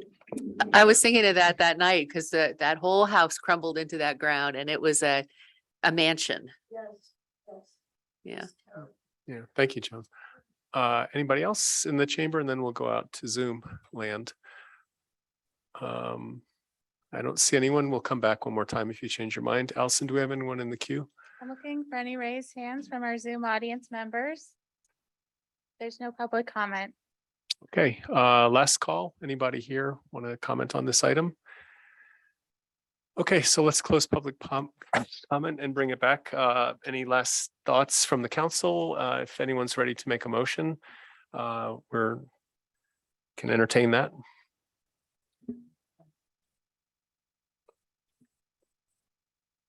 $81.22. Thank you. Like scream of blank.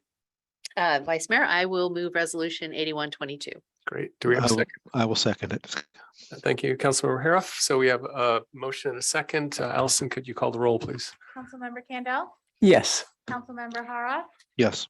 Councilmember Way, Yes. Vice Mayor Paulson. Yes.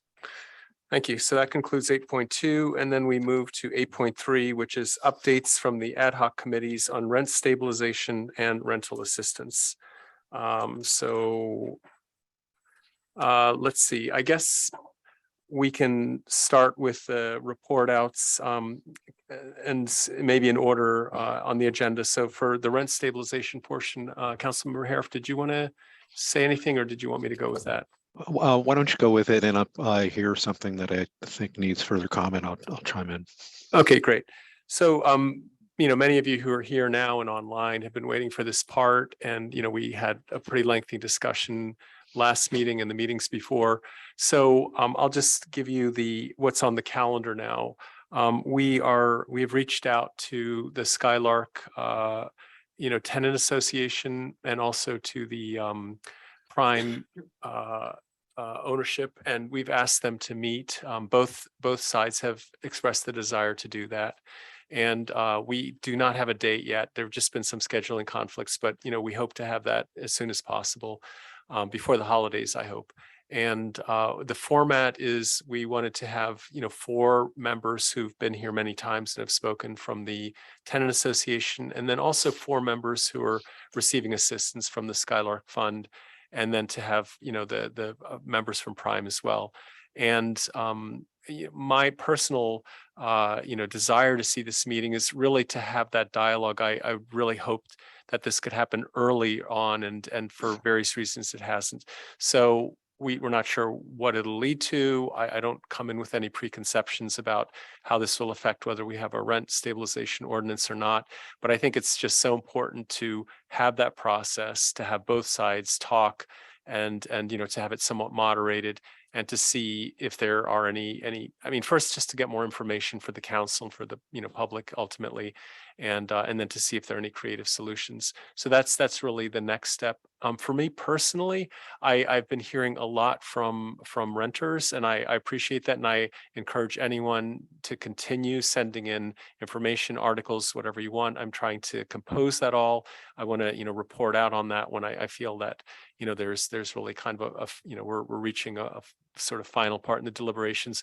What I don't feel I've heard a lot is from the small landlords, and I'm personally trying to see if I can get in touch with them, because we did have a landlord forum, and I think 16 people attended, and there really was very little information. And if you, from my perspective, I really wanted, I think there's a big voice there that's not talking, and I'd like to at least give it another try, just with some outreach. And as you'll notice, the public comment tonight was one ownership, and they blacked out their name. And I'm not sure if there's a sense of stigma, or people but I want this really to be something where we get as much information as possible. We really can weigh things and protect people who are vulnerable, and also be fair to all in the process. So that's my motivation. And and as a status report, we're in progress. We're waiting for this next meeting, and we will be reporting out every meeting. We have one in 2 weeks again. So with that, I don't know, Councilmember Harif. Yeah, just briefly, I just want to remind folks that we do now have 2 ad hoc committees that are generally working within this framework.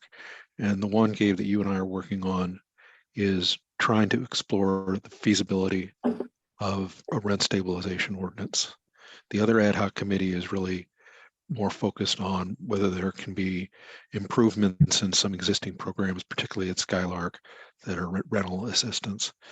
So I think when we have our meetings with the Skylark and Prime people, I will want to focus the discussion as much as possible on the charge that we have as an ad hoc committee, which is the desirability and feasibility of a rent stabilization ordinance, and if we can obtain concurrence from both the landlord and the tenants community around that issue.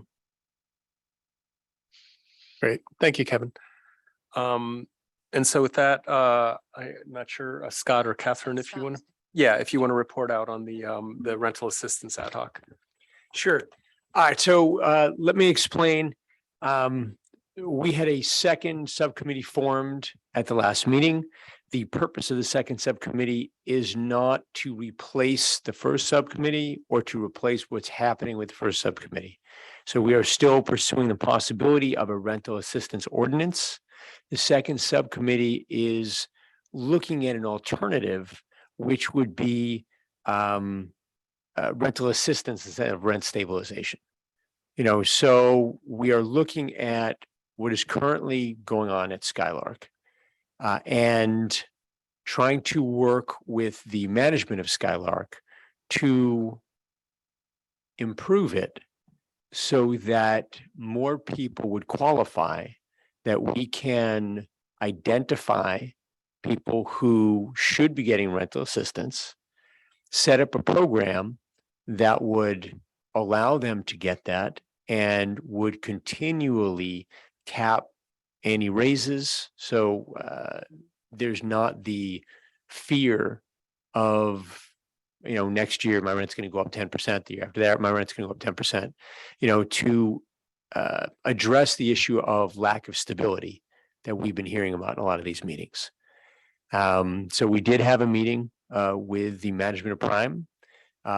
We are going to follow up with them with ways that we can improve the program that's currently in place and see if we can get to a place where we feel that we are protecting people that need to be protected. Because in my eyes, that's my mandate, or my role is not to potentially not to create an ordinance that affects people that don't need the protection or negatively affects our communities in ways that a broad-based rent stabilization may. And instead, if it can be more tailored to the people who really need it, that's an option we're exploring. So, like I said, we did have that meeting, and we're going to follow up and see if that is indeed a possibility. That's where we are. Catherine, if you want to chime in on that. Yeah, I just want to add, Scott and myself and City Manager Schwartz were at that with 2 members of the Prime Management Company. This was just last week, so they worked with us right away.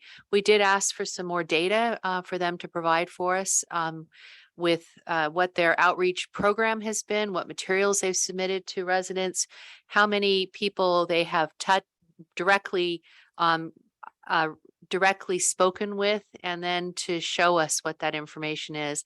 It's understandable that they did purchase this property and don't have access to a lot of historic data because it went with the other ownership. So they are a little limited in what they can provide to us because their ownership has been less than a year now. But I was pleased that they were very forthcoming in showing me at least what outreach that they have done already, because in many of the public meetings, people were discussing with us that they hadn't heard anything. And I just wanted to make sure that they were being very conscientious about making sure every single resident had the information that they need about their rent program. So I believe we're going to try to meet with them again next week. Coordinating everyone's schedules, as we're all working professionals and they are working professionals, is a challenge, but we're committed to getting this information and working with our city manager, who can be the conduit of a lot of understanding of what this data means for us. I need to say I was very I felt like we had a very collaborative meeting. I think there's been times in which there's been some confrontational discussions that have gone on here, and our meeting, I believe, with Councilmember Kendall and myself was a very solution oriented conversation between all of us. So did you feel that way? I felt that way. Thank you. So what I wanted to do is first just provide a simple explanation that as we have 2 ad hoc meetings, and we also have the Brown Act, which in California means you can't have more than two council members talk about any issue in private. You know, it's no backroom dealing. So Councilmember Haroff and myself don't really know and don't talk about what Scott and Catherine are doing unless it's in public. So one thing I wanted to do is first hand this over to the public. I know many of you have been patient. You may have questions or comments, and we want to definitely have time for that. But if we bring it back to the council, I'd like to ask Scott and Catherine some questions, because this is my only opportunity to understand what they're doing.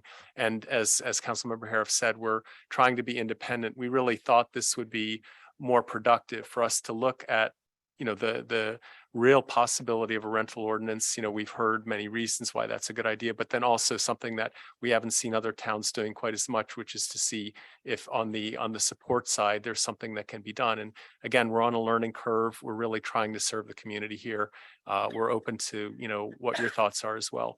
So maybe first, let me open it up for public comment, and then we'll bring it back, and the council probably have questions for each other and so forth. So anyone in the chamber, we'll start here. Just come up to the mic, and as always, do state your name. And I do have to say one thing. I'm terrible about cutting off people. So today I'm going to try to be a little more strict, and 3 minutes. We have heard a lot of things, and I will have to turn this on. But yeah, you can go ahead. I'll use my watch. Yeah. Thank you for allowing me to make a statement. Sure.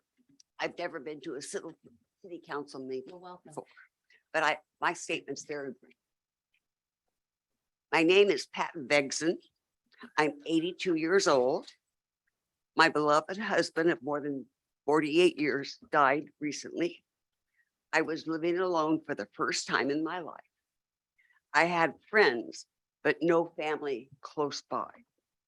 I moved to Larkspur to be closer to my daughter, Kara, and her family. I see them several times a week and talk on the phone every day. I am fiercely independent, but I have some medical issues. And if I need her, Kara can be here in less than 15 minutes. I am on a fixed income. I am not a rich widow, but I have enough to live as long as I live within my means.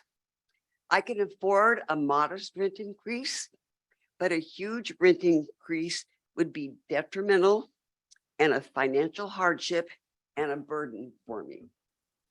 I like the area, my new apartment, and I love being close to my daughter and especially my grandchildren. I will be heartbroken if I am forced to move out of the area to live somewhere where I can afford, but much further away from my family. Thank you. Okay, I'm sorry, can I ask you, are you in the Skylark apartments? No, okay. Thank you. Thank you. Do you want to submit that letter to the We'll just read it. okay. Yeah, if you could, that'd be nice. Put it on public record. I mean, yeah, if you can give it to the city clerk. Thank you. Next comment, please. John Freddo, when you speak for rent ordinance, are you speaking of the rent control for the city of Larkspur? Because it seems like it's mostly focused on the Skylark apartment conversations. It would be for the city of Larkspur. Okay, thank you. Okay, great. Next comment. Hi, Joan. Okay, Joan Weinberg again. You all have heard from me quite a lot, so I'm not going to go over the history. I am a recipient of the fund from Prime. I would gladly give that up if we had the idea of reasonable increases yearly for everybody to, no matter how many people the Prime fund will fund, it's not everyone, and everyone needs to have a place to live, reasonable increases, and the knowledge that they're not going to be evicted. And that's really the bottom line. For 30 years, I lived in Skylark and we had increases, but our eyes weren't gouged out. And that's what's happening and will happen if you don't do rent stabilization. As I said, I'm getting a reduction of about $300 or so. That's very nice. But next year, there's no guarantee I'll have that. There's no guarantee that the increase will be less than 10%. And I'm on a fixed income. And the way the market's going, it's getting less and less. So as far as living till 100, last year I could do that. This year, it's highly unlikely with the money that I have. Joan, let me ask you, Sure. if I may. Yeah. If your situation was such that it was put into your lease that there could be no rental increases more than CPI, whatever the inflation is. And it was put into your lease that you would continue to get the, subsidizing that you're getting, that would you be happy with that? Would that be a win for you? Well, the CPI just went up again. I know, or I mean, hypothetically, let's say it's a CPI or a maximum of 5%, whatever number we decide, but something that put it into your lease that as long as you are at that location, your rent couldn't go up more than whatever we decide, and that you would continue to get the subsidy from this, the pool of money that you're being subsidized from. Would that be good? Well, it would be good, but it doesn't take care of anybody else. All right. Well, And that's, I mean. but all right, let me ask you that though. Yeah. So let's say you have a neighbor who's a millionaire, hypothetically, Yeah. right? Do you think they should be subsidized? I mean, do you think? No, I don't think that they should be subsidized. I think that they should get a reasonable rent increase, just like I should get a reasonable rent increase. And what about the rest of the Larkspur renters? No, that's valid. Because we're talking about Skylark, but there's Woodlark and this one and that one that we haven't talked with. Mm-hmm. And I don't think it's fair. I'm less of a capitalist than I am a socialist. So I really believe in the collective good. And, as much as it would be nice to save my money, there are a lot of other people who are in worse condition than I am. Thank you. Appreciate that. Yeah. Great. Thank you, Joan. Okay. Next public comment.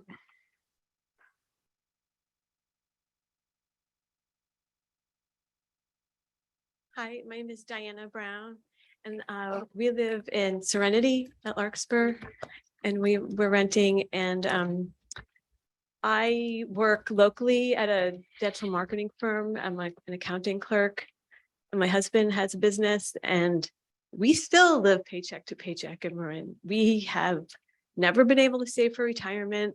We're two working professionals. We've lived in Marin for 15 years, raised our kids here in the school district. And, it's not just, well, do you make less than 50,000? Okay, well, we'll give you some assistance.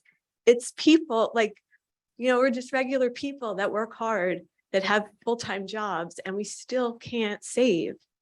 So, you mentioned, just, well, what if we help you? It's like, that's not the solution. The solution is, there's inflation, our salaries don't go up, but the rents still go up. And it just doesn't work. And So let me, and I'm sorry, I'm trying to learn. So we've heard from a lot of people in Skylark. yeah, I've never. In Serenity, have you gotten these 8 to 10% We've rent only increases? been there a year and a half. we lived in Lagunitas for 15 years, where it was going up like 7, 8, 10%. So, and still, I mean, wasn't Larkspur, but it was still Marin. And I know that Serenity is giving increases. I don't know what the percentage is, but they are giving increases. Thank you. Yeah. Are you familiar with the Serenity's, what am I gonna say? What's a term that Serenity uses? Their affordable housing project that they have there? Yes, Okay. but still, $3,000 a month for a little tiny apartment, still a lot, and you still can't save for retirement. And, we just try to enjoy our life, and we're grateful to be here because we love it, but it's important to try to protect people. So, thank you. Thanks. Great. Thank you, Diane. Next comment. Maybe we go through everyone first. We haven't got to the Zoom queue, but yeah. Kevin Carroll. Hey, Kevin. I recently was asking the Marin housing a question, which unfortunately they didn't get to me till today, and I will forward it on to you, which I found fascinating, and that is that the percentages of housing units, rental units in Marin County that were paying over 35% of their income on rent in 1970 was 27.9%. In 2019, the percentage of people who rent that are paying over 35% of their income is 48% now. This is the reality we're facing. You walk down the street to Cafe Ruli right now, there's advertisements for 3 different positions that he needs. Look at most of the stores you see in Larkspur, you'll see help wanted. These people are leaving our community for outlying areas, and they're working elsewhere. And at some point, those store owners and those restaurants are either going to have to dramatically increase what they're paying and what they're charging for those services. And there's going to be an endpoint where they just can't afford to operate anymore. And that's because we're losing all of our service workers. That's the reality we're facing. You want to preserve the community of Larkspur? It's not just the homeowners. It's not just the business owners. It's the employees who work in our stores and our restaurants. And who, if they have to move 50 miles away, they're not going to spend that money on commuting to get here because they're not getting enough in the first place. And to expect somebody to commute here from Antioch or Pittsburgh, it's just not going to happen. Thank you. Great. Thank you, Kevin. Okay. Hi.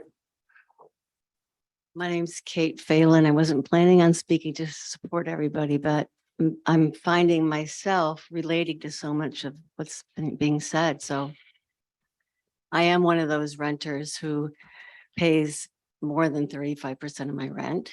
And I haven't been able to come to these meetings because I work 6 days a week. But I'm really happy to be here. And I really appreciate all of you listening to, I've been watching on Zoom when I can. I appreciate it's a very complex, very, very complex issue. And I'm a service provider. I work at Marin Health, it's now called Marin Health Medical Center and UCSF. And I work with sick people. I provide body work in the hospital. So I'm not a nurse. I don't make that level of pay, but I'm providing I think a really valuable service. I do not qualify for the Skylark, what's it called, a subsidy, whatever.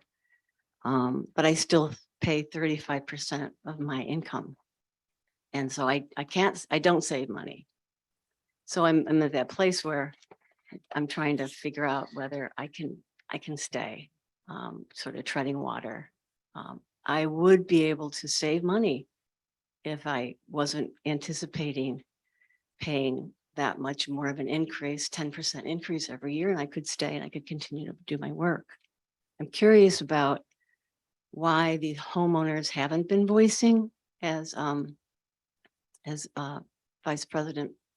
Mayor Paulson indicated earlier. I wonder whether it's not because they're hiding, but that they're really comfortable with not raising the rent 10%, but being invested in relationships with their tenants and keeping their tenants. I mean, that's a possibility. I'm just bowled over by these huge corporate entities coming into this beautiful town and having such an impact on people like me and others who just want to live here and serve the community. And I was really shocked by what I watched on Zoom a few weeks ago when that lawyer stood up and planted that seed of fear on this little town. And you know, it's a big deal. It's really reflective of a lot of things that are going on in this country. And I just hope that that Larkspur can stand up to the Goliath and David situation that's going on here. So thanks for letting me talk. Thank you, Kate. Okay, next speaker. Yeah, just come on up to the mic. Thank you.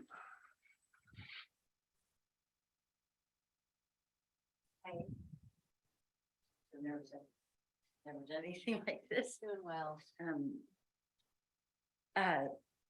So you're not videotaping, are you? It's on, yes, it is. Yeah. It's a public meeting. Okay. So my name is Kristen Powell Honda, and sorry, I'm so nervous. I was born and raised here in Larkspur, and I live at Serenity right now, which I was wondering, actually, I heard that it was bought by the state or something like that, and that's what was supposed to change the rents there. Do you know anything about that? It wasn't this, well, it wasn't the state. It was a nonprofit called, no, sorry. I'll have that explanation would be better from this. person. Serenity is owned by the California Community Housing Authority, which is a statewide government agency.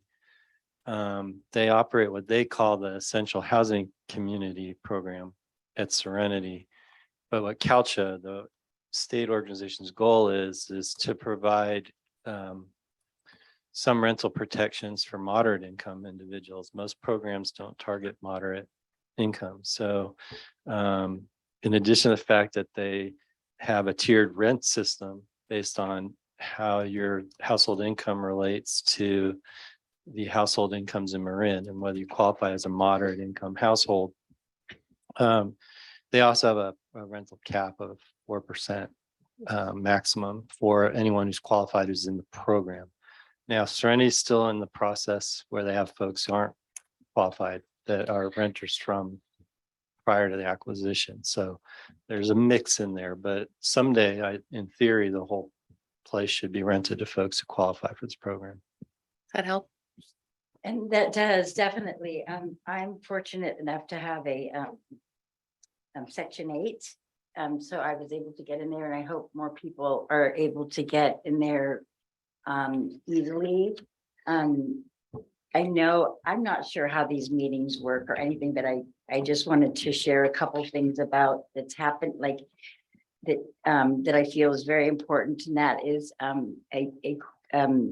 light at the crossing walk that's right there that crosses from at Serenity, that crosses from the little preschool to where like Bed Bath and Beyond is. Mm-hmm. And it is so dangerous. And a light would be so fantastic because you can't, it's a blind corner and we have to be really careful stepping out. So if that could be put in the, the budget or whatever, that would be so fantastic, because I don't want to see anything happen to anybody there, especially myself. I have a dog that I walk, and so that's something. And then living at Serenity, we have some things that are not being fixed by the city, like the dog park where the fence fell. I don't know if this is where I bring this up. Yeah, actually, we do, have a place to register, like, things that the city may be responsible, Public Okay. Works. If I can just refer you to that, because we wanted to really focus on the rent stabilization part during this. Totally. Yeah. And so I want to support that, because it's so important to have the rent stabilization. I mean, people are being run out of Marin County, and because of their income and the prices, and it's like, I grew up here and it was so different back then. You didn't have to worry about those things, and people are being run out of here, and it's really scary. I mean, with everything that's happening, but I would love to see, I think like the city, like whatever you call that, that you just can't raise it, because that was the way people can get their lives to create a future with their money and not live. Serenity is ridiculously expensive, and they have so much work to do, especially pipes underneath. Great. Anyway, so. Thank you, Kristen. Yeah. Great. Yeah, so I encourage you to follow up, and in general to the public. I mean, if there are issues, we have a public works department, and if there's something to maintain, we can talk about that offline. It's actually better on the webs. If you go on the website, there's a place where you can report things like that on, and so we keep a database, and then we have a tag, and then they get repaired in an appropriate way. So, and you can just do that on the website, and there's little drop downs, like if a street light is out, or if a fence is broken, you can just put that in there, and then our public works and maintenance will look at that. Thanks, Chris. So next speaker, please. Yeah, go ahead. Yeah, we still have a few people, and then we'll go to Zoom.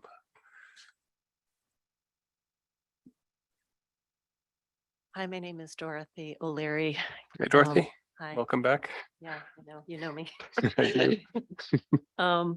And I hope Vice Mayor Paulson, you'll be a little more patient with me, because I'd like to speak on behalf of the Skylar Tenants Association, but I'd also like to make my own personal statement. Okay, so why don't we, it's 3 minutes, I'll give you 5. So when you're done, is that okay? You can get it all in that? Awesome. Okay, we need universal rent control, not means tested rental assistance. Means tested direct rental assistance targeting only the most needy tenants will leave thousands of Larkspur renters without the housing security we all deserve. It will also inevitably leave out large swaths of rent burdened tenants by putting the onus on renters to know about and apply to the program. Studies have been done and are documented demonstrating this.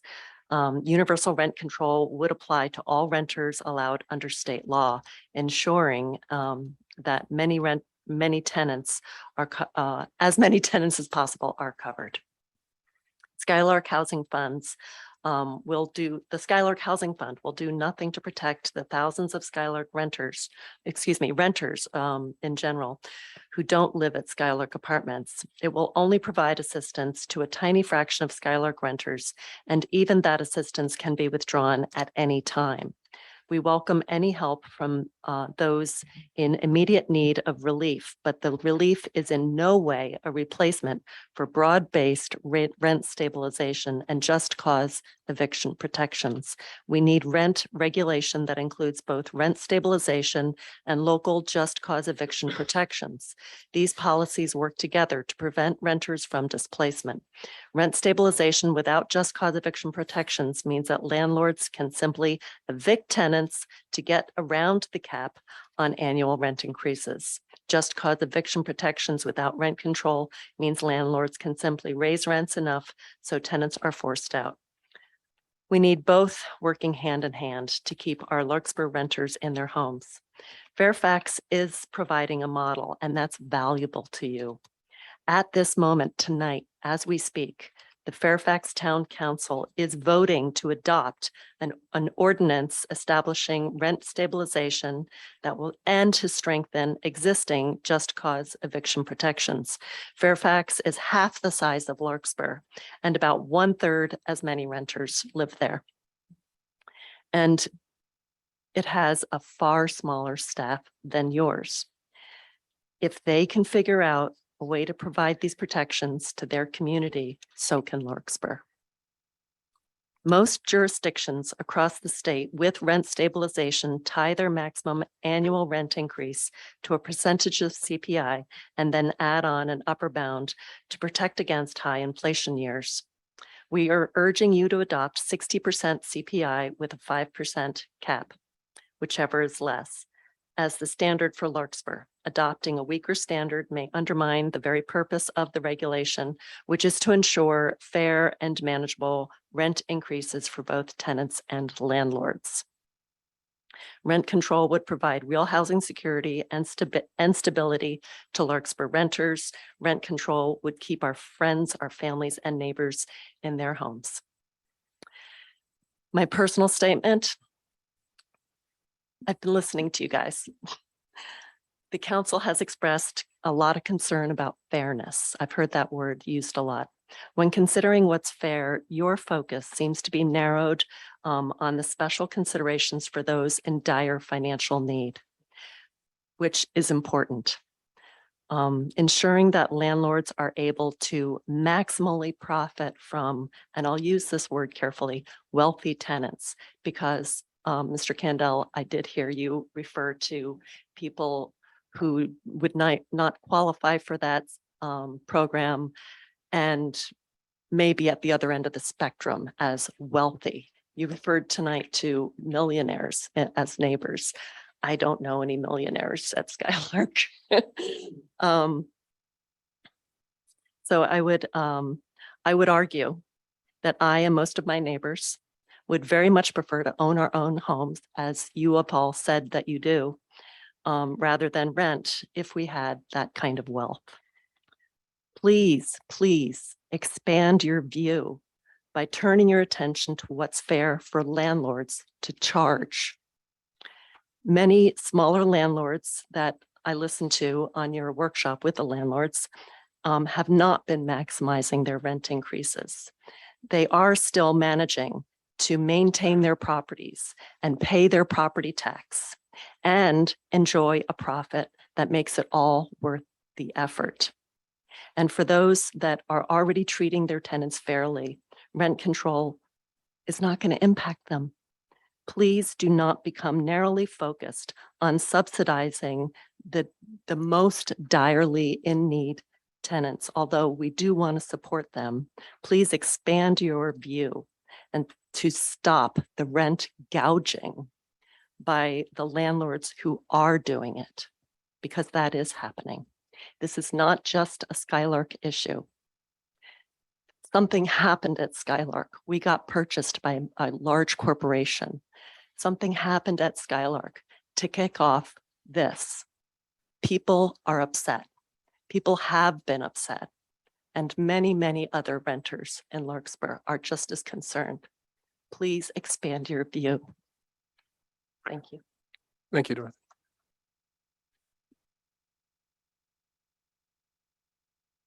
Okay. Mr. Vice Mayor, you may want to encourage decorum. Oh, okay. Well, decorum, please. Next speaker. Yeah, in all seriousness, I, as a public meeting, we really are just trying to gather information here. So, but I do appreciate everybody's comments so far. Hi. Yep. Hi. My name's Richard from Skylark. I believe you've heard from me before.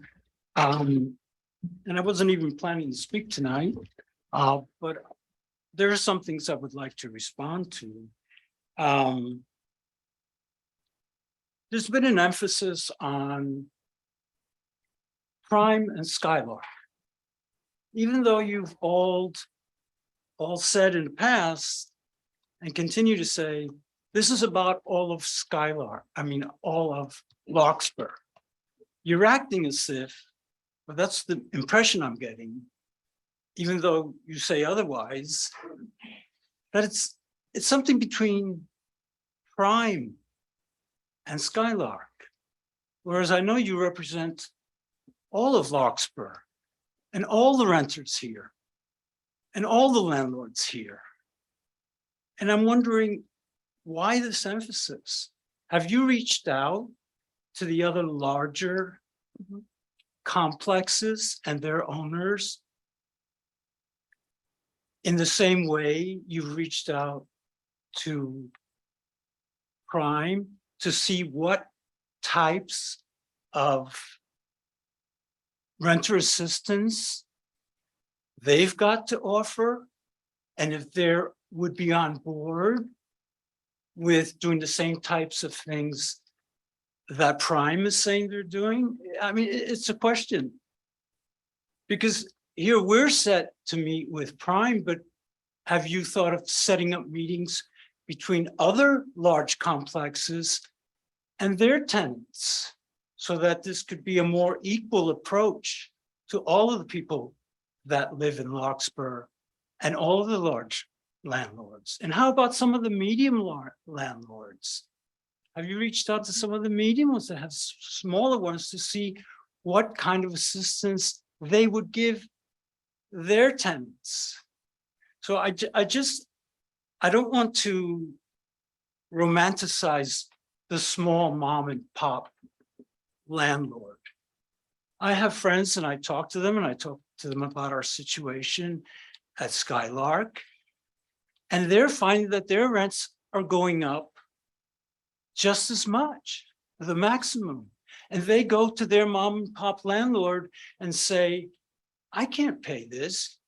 Will you lower my rent? And they say, no. And they say, yeah, but the stove doesn't work. This needs work. That needs work. And they get a responses like, if you don't like it, move. I would think they need rent help, stabilization control also. I also don't appreciate the idea that this is something between low-income people and millionaires, and that you're afraid that some millionaires might sneak in if you pass rent control and take advantage of it. Whereas it should be obvious to you by now that millionaires are not the problem. And people on the high end of the income scale, they are not the problem. Those of us who are feeling this and feeling it the most, don't fall into those categories. I just want you to consider that and to stop using those references to millionaires. It has nothing to do with this. It's used as a scare tactic to say, well, no, we can't help the people who can't afford these rent hikes because there are some millionaires or high income earners So that Richard, are going to take advantage of it. Richard, we're at 3 minutes. If you can just wrap it up. Okay, I took a few notes. So I think that's a false equivalency.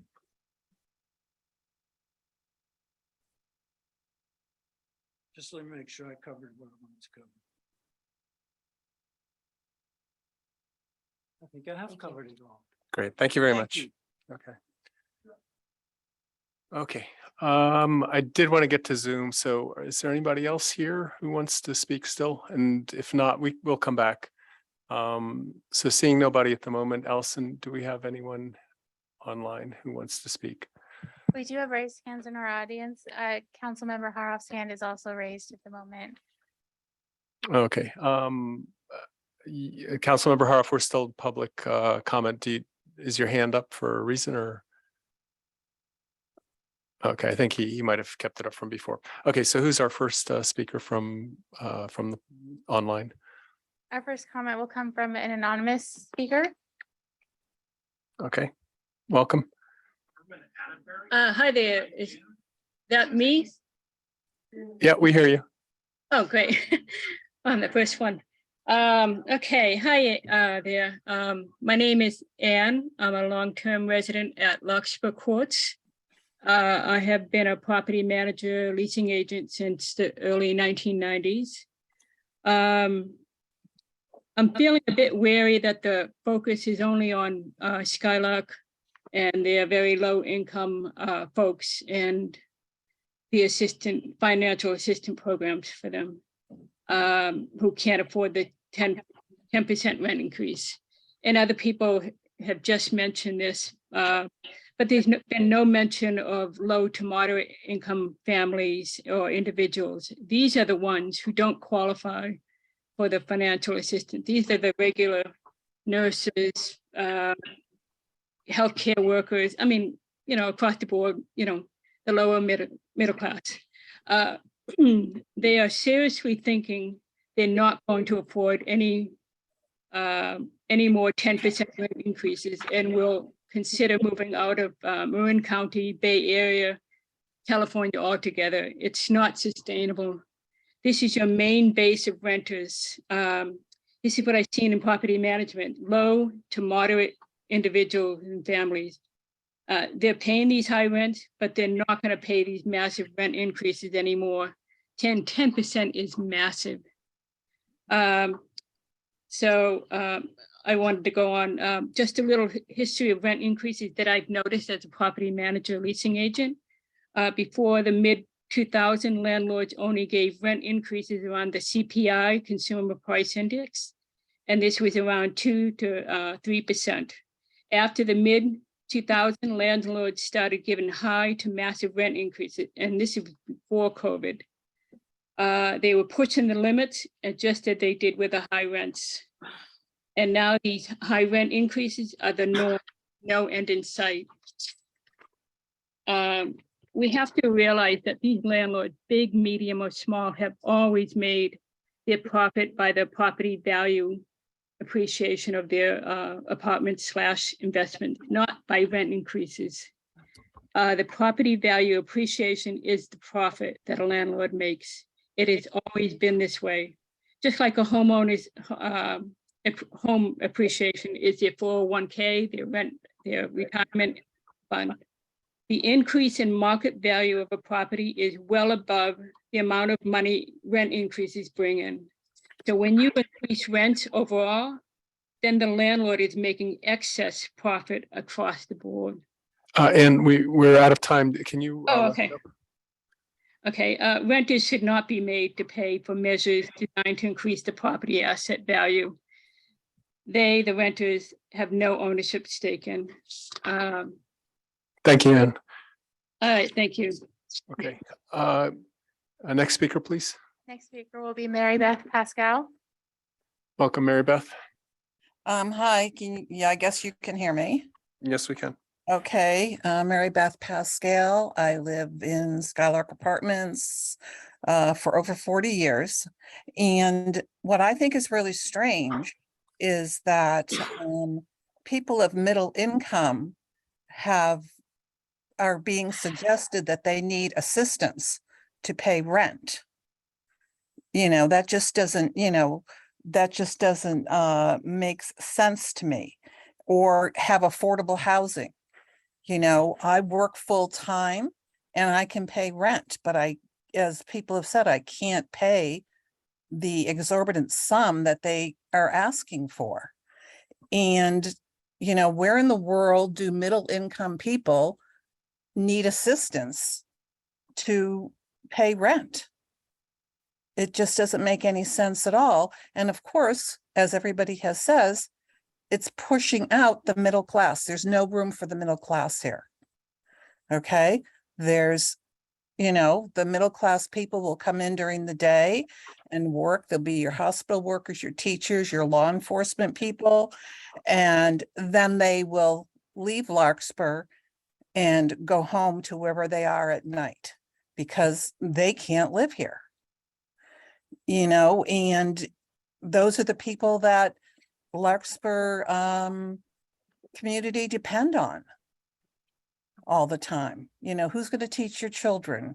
Who helps you at the hospital? You know, you're going to call the police officer, but yet they can't live here. It's like you help us and then you need to leave.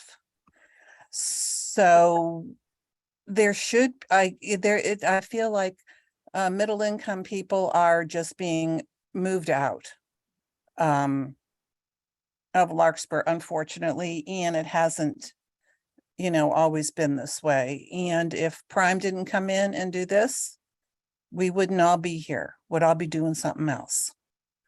And as someone else said, the smaller or other landlords aren't showing up because they're okay.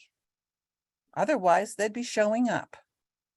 So I've heard a lot of great things said tonight, and I hope that it's being heard. Thank you. Great. Thank you, Mary Beth. Next comment, please. Next speaker will be Stasia Thompson. Welcome. Hi, everyone. Doesn't look like our cameras are on, but I've already heard a lot of what I had been planning on speaking to, but what I do want to point out again is, number one, I don't live at Skylark. I live in Serenity. And I moved in mid-February of 2020 before the purchase or the acquisition took place, and formally started welcoming people that were of low and middle income housing to come in. And that's beautiful. I've made a lot of friends here on all sides of the spectrum, but I can tell you that regardless of where we sit in our income brackets, not one of us can even fathom absorbing 10% year-over-year increases, regardless of our income situation. Like I said, it's not right, not with inflation going the way that it is, not with the markets the way that they're going, not with raises being non-existent. It's simply not right. The other part of it is that with the new management company here at Serenity, we have seen our amenities here go from 0 to less than 0 over the last couple of years. And that in and of itself, I think, is not indicative of the fairness or the reality of a 10% rent increase. I don't get it. And I'm speaking for a lot of the tenants here that knew that I was going to come up and speak tonight, and we're pissed. And sorry for the vernacular, but I think that for all of Larkspur to be able to stand up and thank you guys for listening to us tonight, speak our minds, let you know that in fact, this isn't just a low to moderate income situation. It's impacting every single last one of us. And I don't want to be faced with a 10% year-over-year rent increase. I can move back to San Francisco and live in an area that is rent controlled. Do I want to? No. I love living here in Marin. And it's been nothing but a joy to live here in Marin. Something though has to give.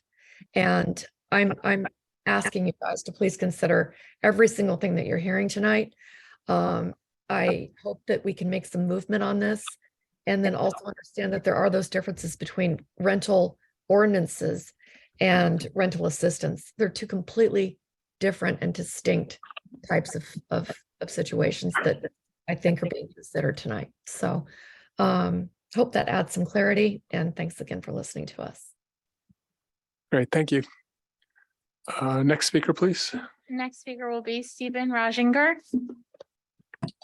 Welcome, Stephen. Hi, thank you.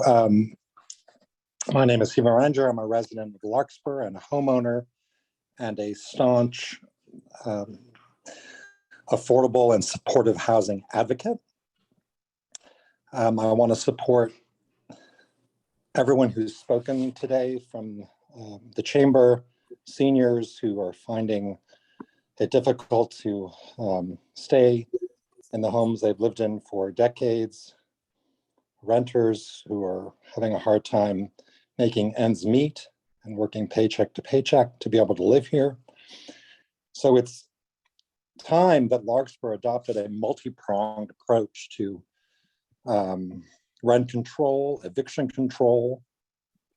It's time to welcome not just families migrating who can afford to buy multi-million-dollar homes in our city, but to welcome people in new, ground-up, affordable and supportive housing, so that we can diversify our town, our city, and diversify our schools, and represent a broader tapestry.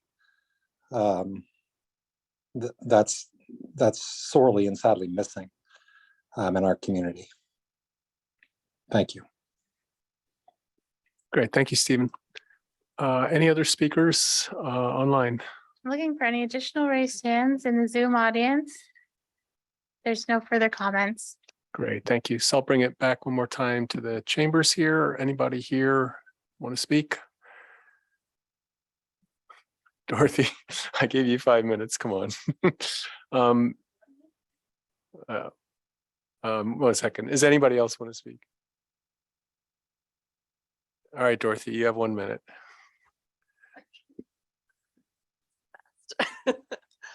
I talked to somebody recently who told me a story about a parent they knew who doesn't have anything to do with rent control, but they needed to get, they didn't have enough money for their kid to do things like sports and to do, to live the life of a kid. And that parent intentionally started earning less money in order to qualify for some state funding. I see this as a setup. I don't have a kid. I would never earn less money in order to, qualify for your special program. But I would if I was a parent. And because those are the kind of sacrifices that parents will make in order to give their kids a full life.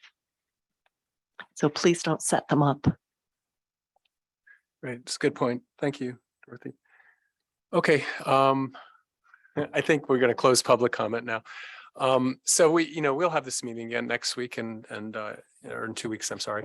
So let's bring it back to the council and council members. Anything? Yeah, Scott. Sure. You can go for it.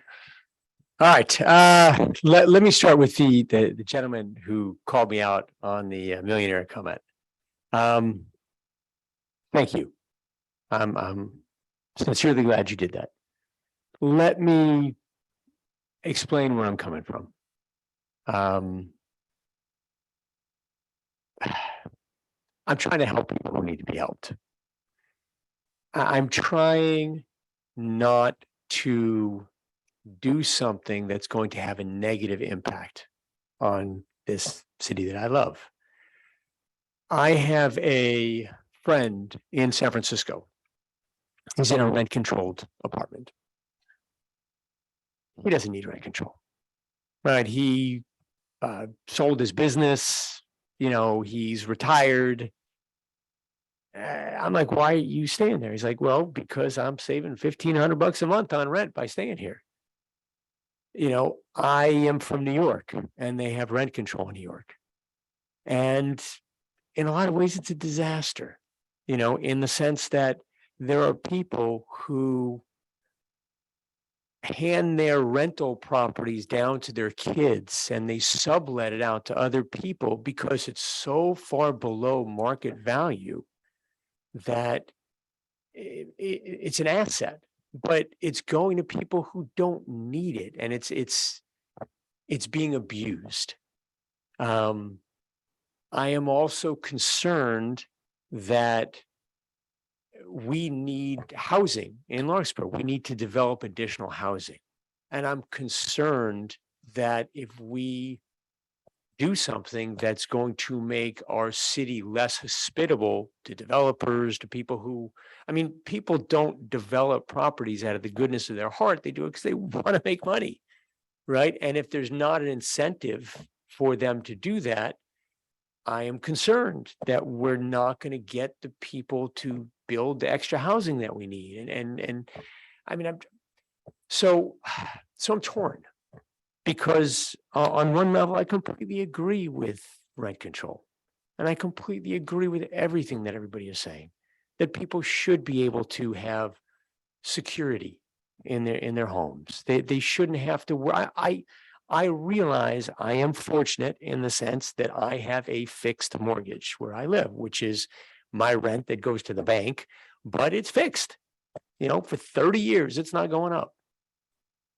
I pay, I pay property tax, which goes up, you know, but the point is that it gives me a certain sense of security. And that's important.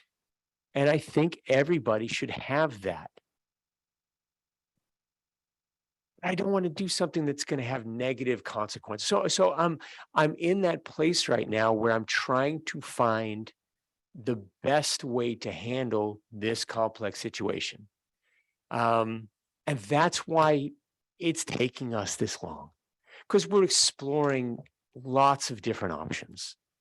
Do I think, you know, the rental assistant option is the right thing? I don't know. I'm not, you know, waving a banner saying, yeah, rental assistance is the right answer. Am I thinking about it as saying, well, if we can set up a program where we raise the bar to something where it's not just the people who are, you know, in desperate needs that are getting helped, but it's a bar that is 30%, 35% of your income, you know, whatever bar that we as a community choose to say, hey, that is a fair amount to pay for rent in today's world. That's the balance between, you know, property owners and tenants that we come up, we say, hey, that's a balance. Nobody should pay more than X amount, whatever it is. You know, does that sit better with me that people don't take advantage of that? Possibly, you know, and because of that possibility, I am willing to explore it and to see if there's something that we could come up with that is a little bit more targeted. Again, am I planting my flag in that camp? No, but am I open to finding something that provides that balance? I am. You know, so that's where I am right now, and I just want to say I appreciate everything that everybody said. I'm hearing what you're saying. I'm taking it into consideration. My views are evolving as we have these meetings, as I have meetings with different people privately. I believe that we as a council are going to end up doing the right thing and coming up with something that is right for the city. I just don't know what that is yet. So anyway, I don't know, you know, you said you wanted to talk a little bit more about what we were doing. I'm happy to answer questions. Or Kevin, I know you're not present when Catherine and I are talking. So if you have any questions also, this is the forum where I'm happy to just Yeah, share I thought everything. maybe we'll go around first. I did have a couple questions for the other ad hoc, but maybe Catherine, Kevin, just because, you know, I think for the public to get some sense of where our thinking is and where this is headed is probably valuable. So. Very well said, Scott. I'm struggling with the same aspects of this. It's a real policy decision that I think a lot of cities nationwide, but particularly in California, are struggling with. We're not the only ones. And we happen to have this brought front and center because of a recent ownership change of a longstanding property.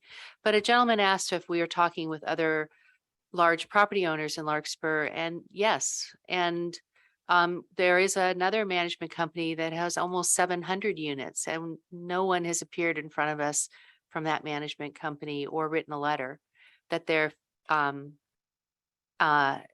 expressing such constraints as what a dozen or so people from Larkspur have brought to us. So that's the reality of what we often have to face.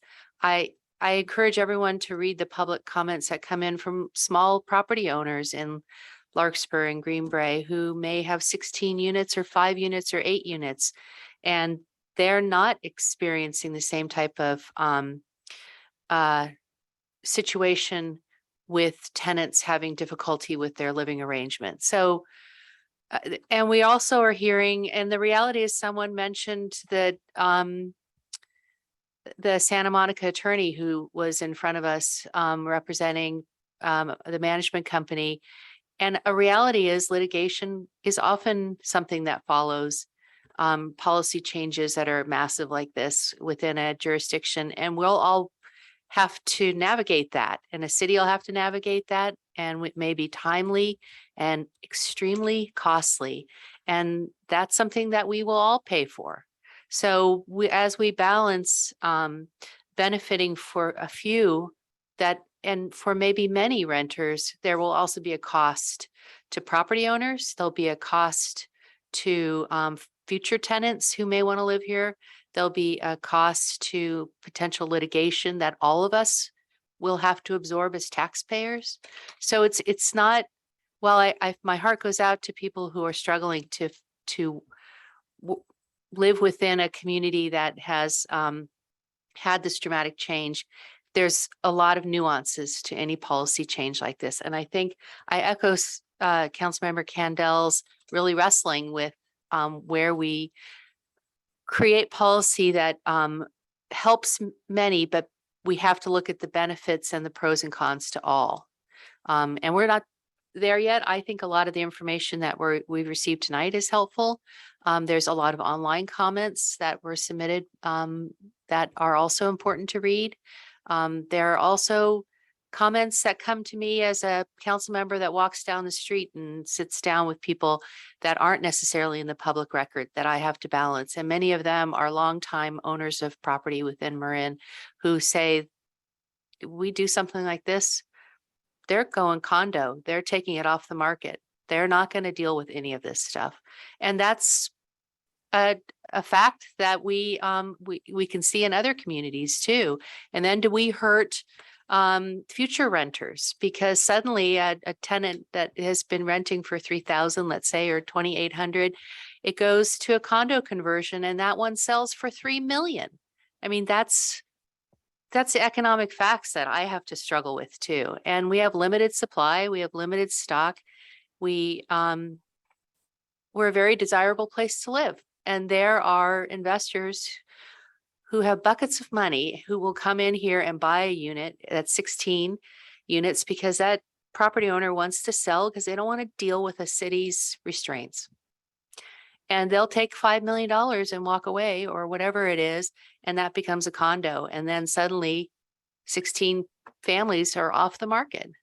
So that's just some of the things I try to wrestle with, and I appreciate everybody's comments as we learn how this goes along.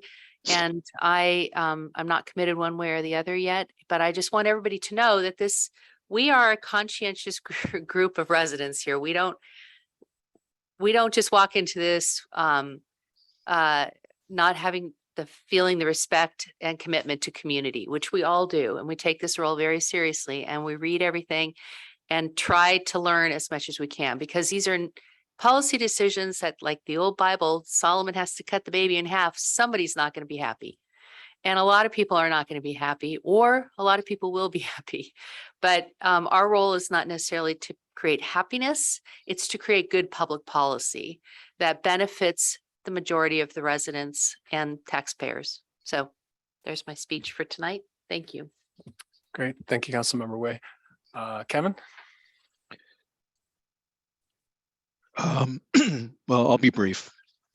At the outset of this conversation some time ago, I stated pretty clearly on the record that my personal preference would be to see this council eventually adopt a fair but robust rent stabilization ordinance, because I think that's the term we should be using these days.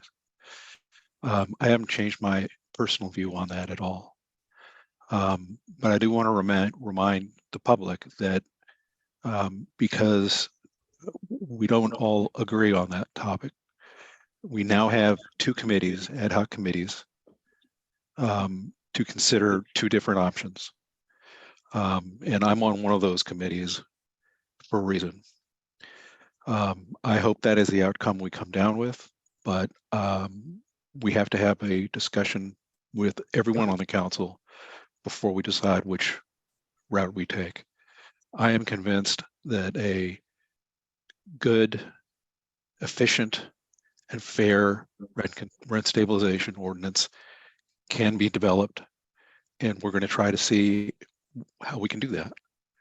Maybe it's not the Fairfax model, and it's maybe not somebody else's model, but it may be our model. So as I said, I'm committed to continue that consideration. I'm happy to have the discussions, and I look forward to seeing what my colleagues on the other ad hoc committee come up with that might be satisfactory to our community. That's Great, it. thank you. So I guess I'll go briefly, and then I had a couple questions. We may, ask the committees of each other a few questions. Yeah, I think, again, this is really, for the year 2022, this is one of the most challenging and emotional issues for me as a council member. I work on fire safety. I work on a lot of other things, the housing element, and I want to say, on behalf of myself and also the council, we've been asked the question, are you homeowners, are you renters? And, it's like, okay, you're one class, we're another class. But I want to remind you that I rented almost my entire life. And I lived in Berkeley. I had, as a graduate student there, I had, rent control at $300 a month. I've, seen some of the good, I've seen some of the bad. I think, Catherine and Scott expressed it in their own ways, and I think really well. A couple of the things that give me pause, and it doesn't mean that, I really don't think I have a direction, like we will do this and not, and I'm just waiting to surprise you. I'm really taking in information. A few of the things that give me pause are, Catherine had mentioned essentially the Ellis Act, and I did see a lot of this in Berkeley. So what would happen in particular, there was a 18 unit building and a 33 unit building. And, after a certain amount of rent control, the owners have that California right to simply pull their apartment off the market and turn it into a condominium and subdivide it. And they did. And what happens then is you lose supply, and I think, what the unintended consequences of doing rent control are part of what we're struggling with. Another one is, the notion of subsidy to me is, possibly along the lines of fairness, because I think as, one of the people commented, the amount of rent burdening has gone from something like 25 to 50%. It's really increased, and we know it. And I mean, I read the papers too. Every city across the country, even in the Midwest now, is wrestling with this. And, we know across the Bay, Antioch, and now Richmond, and, down in Southern California. So it's something that's really hit us, and many people have to think about it. The question for me is, what about the other 50%? So it's not the millionaire that was, a little bit insensitive, I think. But the idea is that if 50% are not rent burdened and you provide them with that protection, in the pot that's available, are you incentivizing people to bring more houses on the market? And I know that Costa-Hawkins should not affect people to do new development, but generally in investors' calculations, are we going to get, because we're struggling in the housing element to put 979 more units on the market. Is that going to affect it?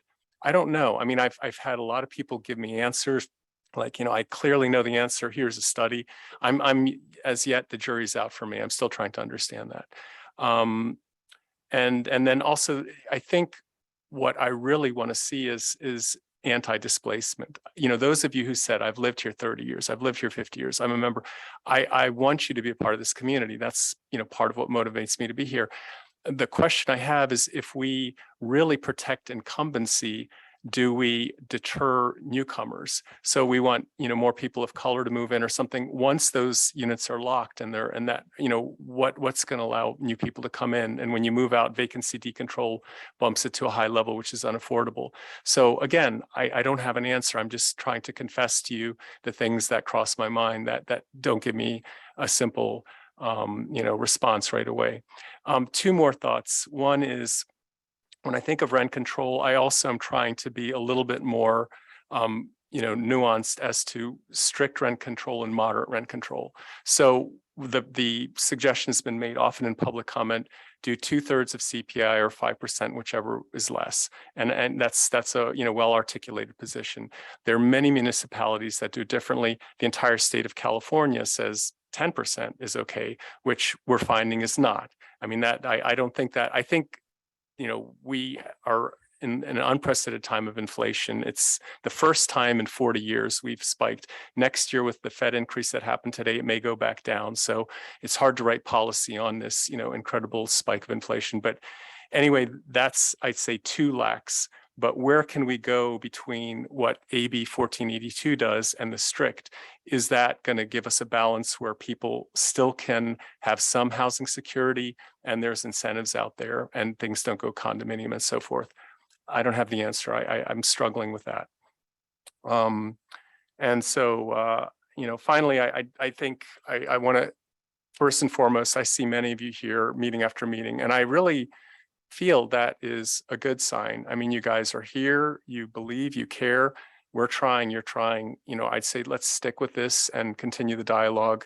You know, we thought setting up a second ad hoc would give us a broader perspective, as we said from the outset. It doesn't mean that one excludes the other. We just think we're getting more information to answer some of these questions. So with that, I wanted to just take a few minutes and see if any of the ad hoc members from one committee wanted to ask others in public about, you know, what we're doing, since we can't do this in private.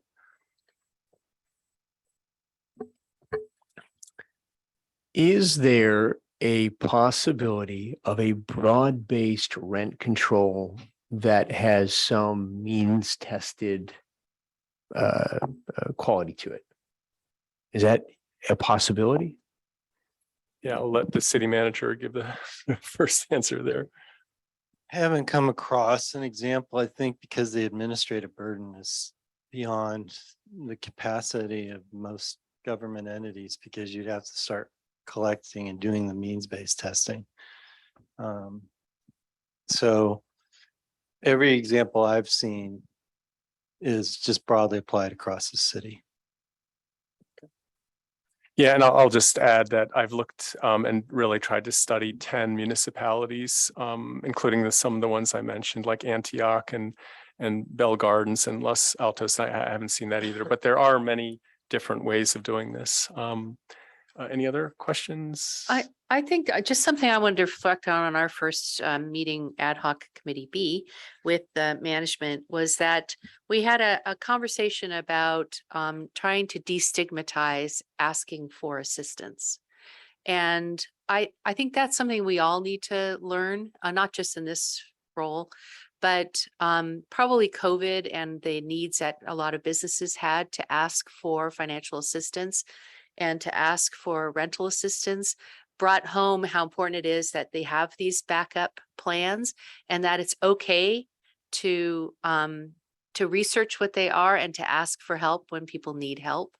And I took that to heart, that I think we need to destigmatize a lot of the resources that are available in our community for people to use when they need it, and to not be to know that that's welcomed for them to do that. And I took that a little to heart, because I appreciated that there was part of the management representatives were very interested in making sure that there was an understanding that they want to be helpers. So. Great, thank you. And I thought I'd just jump in with two questions for the, you know, this support ad hoc. So I think it was brought up in public comment. You know, my two biggest concerns is termination. You know, if you have this program like the Skylark Fund and, you know, it can end in 90 days, what kind of security is that? And then the idea of going beyond Skylark. So we know Section 8 is a federal program. I don't know if that's something you guys are looking at. We asked for that information, and they did indicate in their literature that as long as the tenant remains within the unit and continues to qualify, that there's no, I understood them to write that there is no termination, as long as they continue to qualify. Yeah, I'd like to be really careful about tripping into the world of Section 8, which is a federally legally protected program. No landlord I'm aware of in Larkspur is violating federal law with respect to Section 8. I don't know if the Vice Mayor's question is the assignment of the committee. I think because of the motion that keeps coming in the chamber, we focus on Skylark. But the assignment of both committees is broader than Skylark. So in terms of the rental assistance committee, while they've both correctly stated their primary focus in the first 2 weeks of existence was to find out more about what's happening at Skylark. Staff on behalf of the committee is collecting information about what the county has available and what other agencies have available that may be something the city can supplement or promote. But we're not to a point where the committee has anybody to meet with or be informed about yet. So I don't know if that's where the vice mayor's question was. Yeah, that's going. a perfect answer, just that it's not exclusively Skylark. I think that was the Neither perception. committee is, that's an emotional perception that's been occurring in the chamber. You had one speaker challenging you that you're not looking at any other complexes, and yet I personally have interviewed multiple complex owners for research purposes. I was present when the committee looking at rent stabilization met with the largest landlord in Larkspur, which is not prime. And so, yes, we are doing a lot of research because these issues affect the whole community. Great. Thank you for that clarification. Any other? Yeah, Kevin, anything? I think we're getting close to closing here. Okay, so. No, I'm fine, thanks. Okay, great. Okay, so that was a lot. And I, again, just deeply appreciate everyone's sticking with this, everyone who's online. It's a lot of time and a lot of information and a lot of emotions. And we will continue this. We will have a meeting in 2 weeks and we're all working on this issue. So with that, let's close item 8.3 and move to 8.4, which is our Parks and Recs Commission appointment. So I guess we can just get a staff report on the two candidates. Well, I don't really give you a report on the two candidates. I simply put in the record, you had the opportunity before your last meeting during a special session, you conducted interviews of two candidates, and the council may now decide if it wants to appoint one of those two candidates to the vacancy or ask the city clerk to relist the vacancy and solicit more candidates. If you choose the latter option, it doesn't mean you can't elect to appoint one of the two applicants you've already interviewed. It just means you may feel you want to see if there's more interest in the community. With that said, we've been trying to fill this seat for a while. So on behalf of everyone in community services, I'm going to encourage you to make an appointment if you like one of the candidates. Can I make I don't know if this needs a motion, but a recommendation? Yes, Kevin, go ahead. I would recommend that we appoint Eric Schmidt. He wasn't a candidate. Oh, sorry. The two candidates were Elizabeth Wagner Lee and Reed Baxter. Oh, Reed Baxter. I'm sorry. I get them confused. Reed. Okay, great. So I guess we have that motion. We have a second? I'll second that, but along on a sidebar, I'd really like to thank Elizabeth Wagner Lee for her application as a new resident to Larkspur, having lived here for 2 years and putting forward her opportunity to volunteer. And I really would encourage her to continue looking at the public service opportunities within Larkspur and thank her for her application. They were both excellent, and I support the Reed Baxter nomination. Yes, and now I think we all appreciate the general sentiment about people volunteering for public service. And I would just add that I was listening online for this one. I wasn't able to ask questions. I thought they were both incredibly qualified. So I will go along with the nomination. Great. So we have a motion, a nomination, and a second. I guess we do a roll call here. Yes. Councilmember Hara, Yes. Councilmember White. Yes. Vice Mayor Paulson. Yes. Okay, and with that, we're at our last business item, which is adjournment. So I will entertain a motion to adjourn. I so moved. I think that was unanimous. Okay. So with this, we conclude our regular meeting on November 2nd. Thank you, everybody who's online, everybody in the chambers, and we will see you in 2 weeks. I just get confused by all these well-qualified people we have in our community and providing different services. I apologize for that. Good job. Okay, good night, everyone.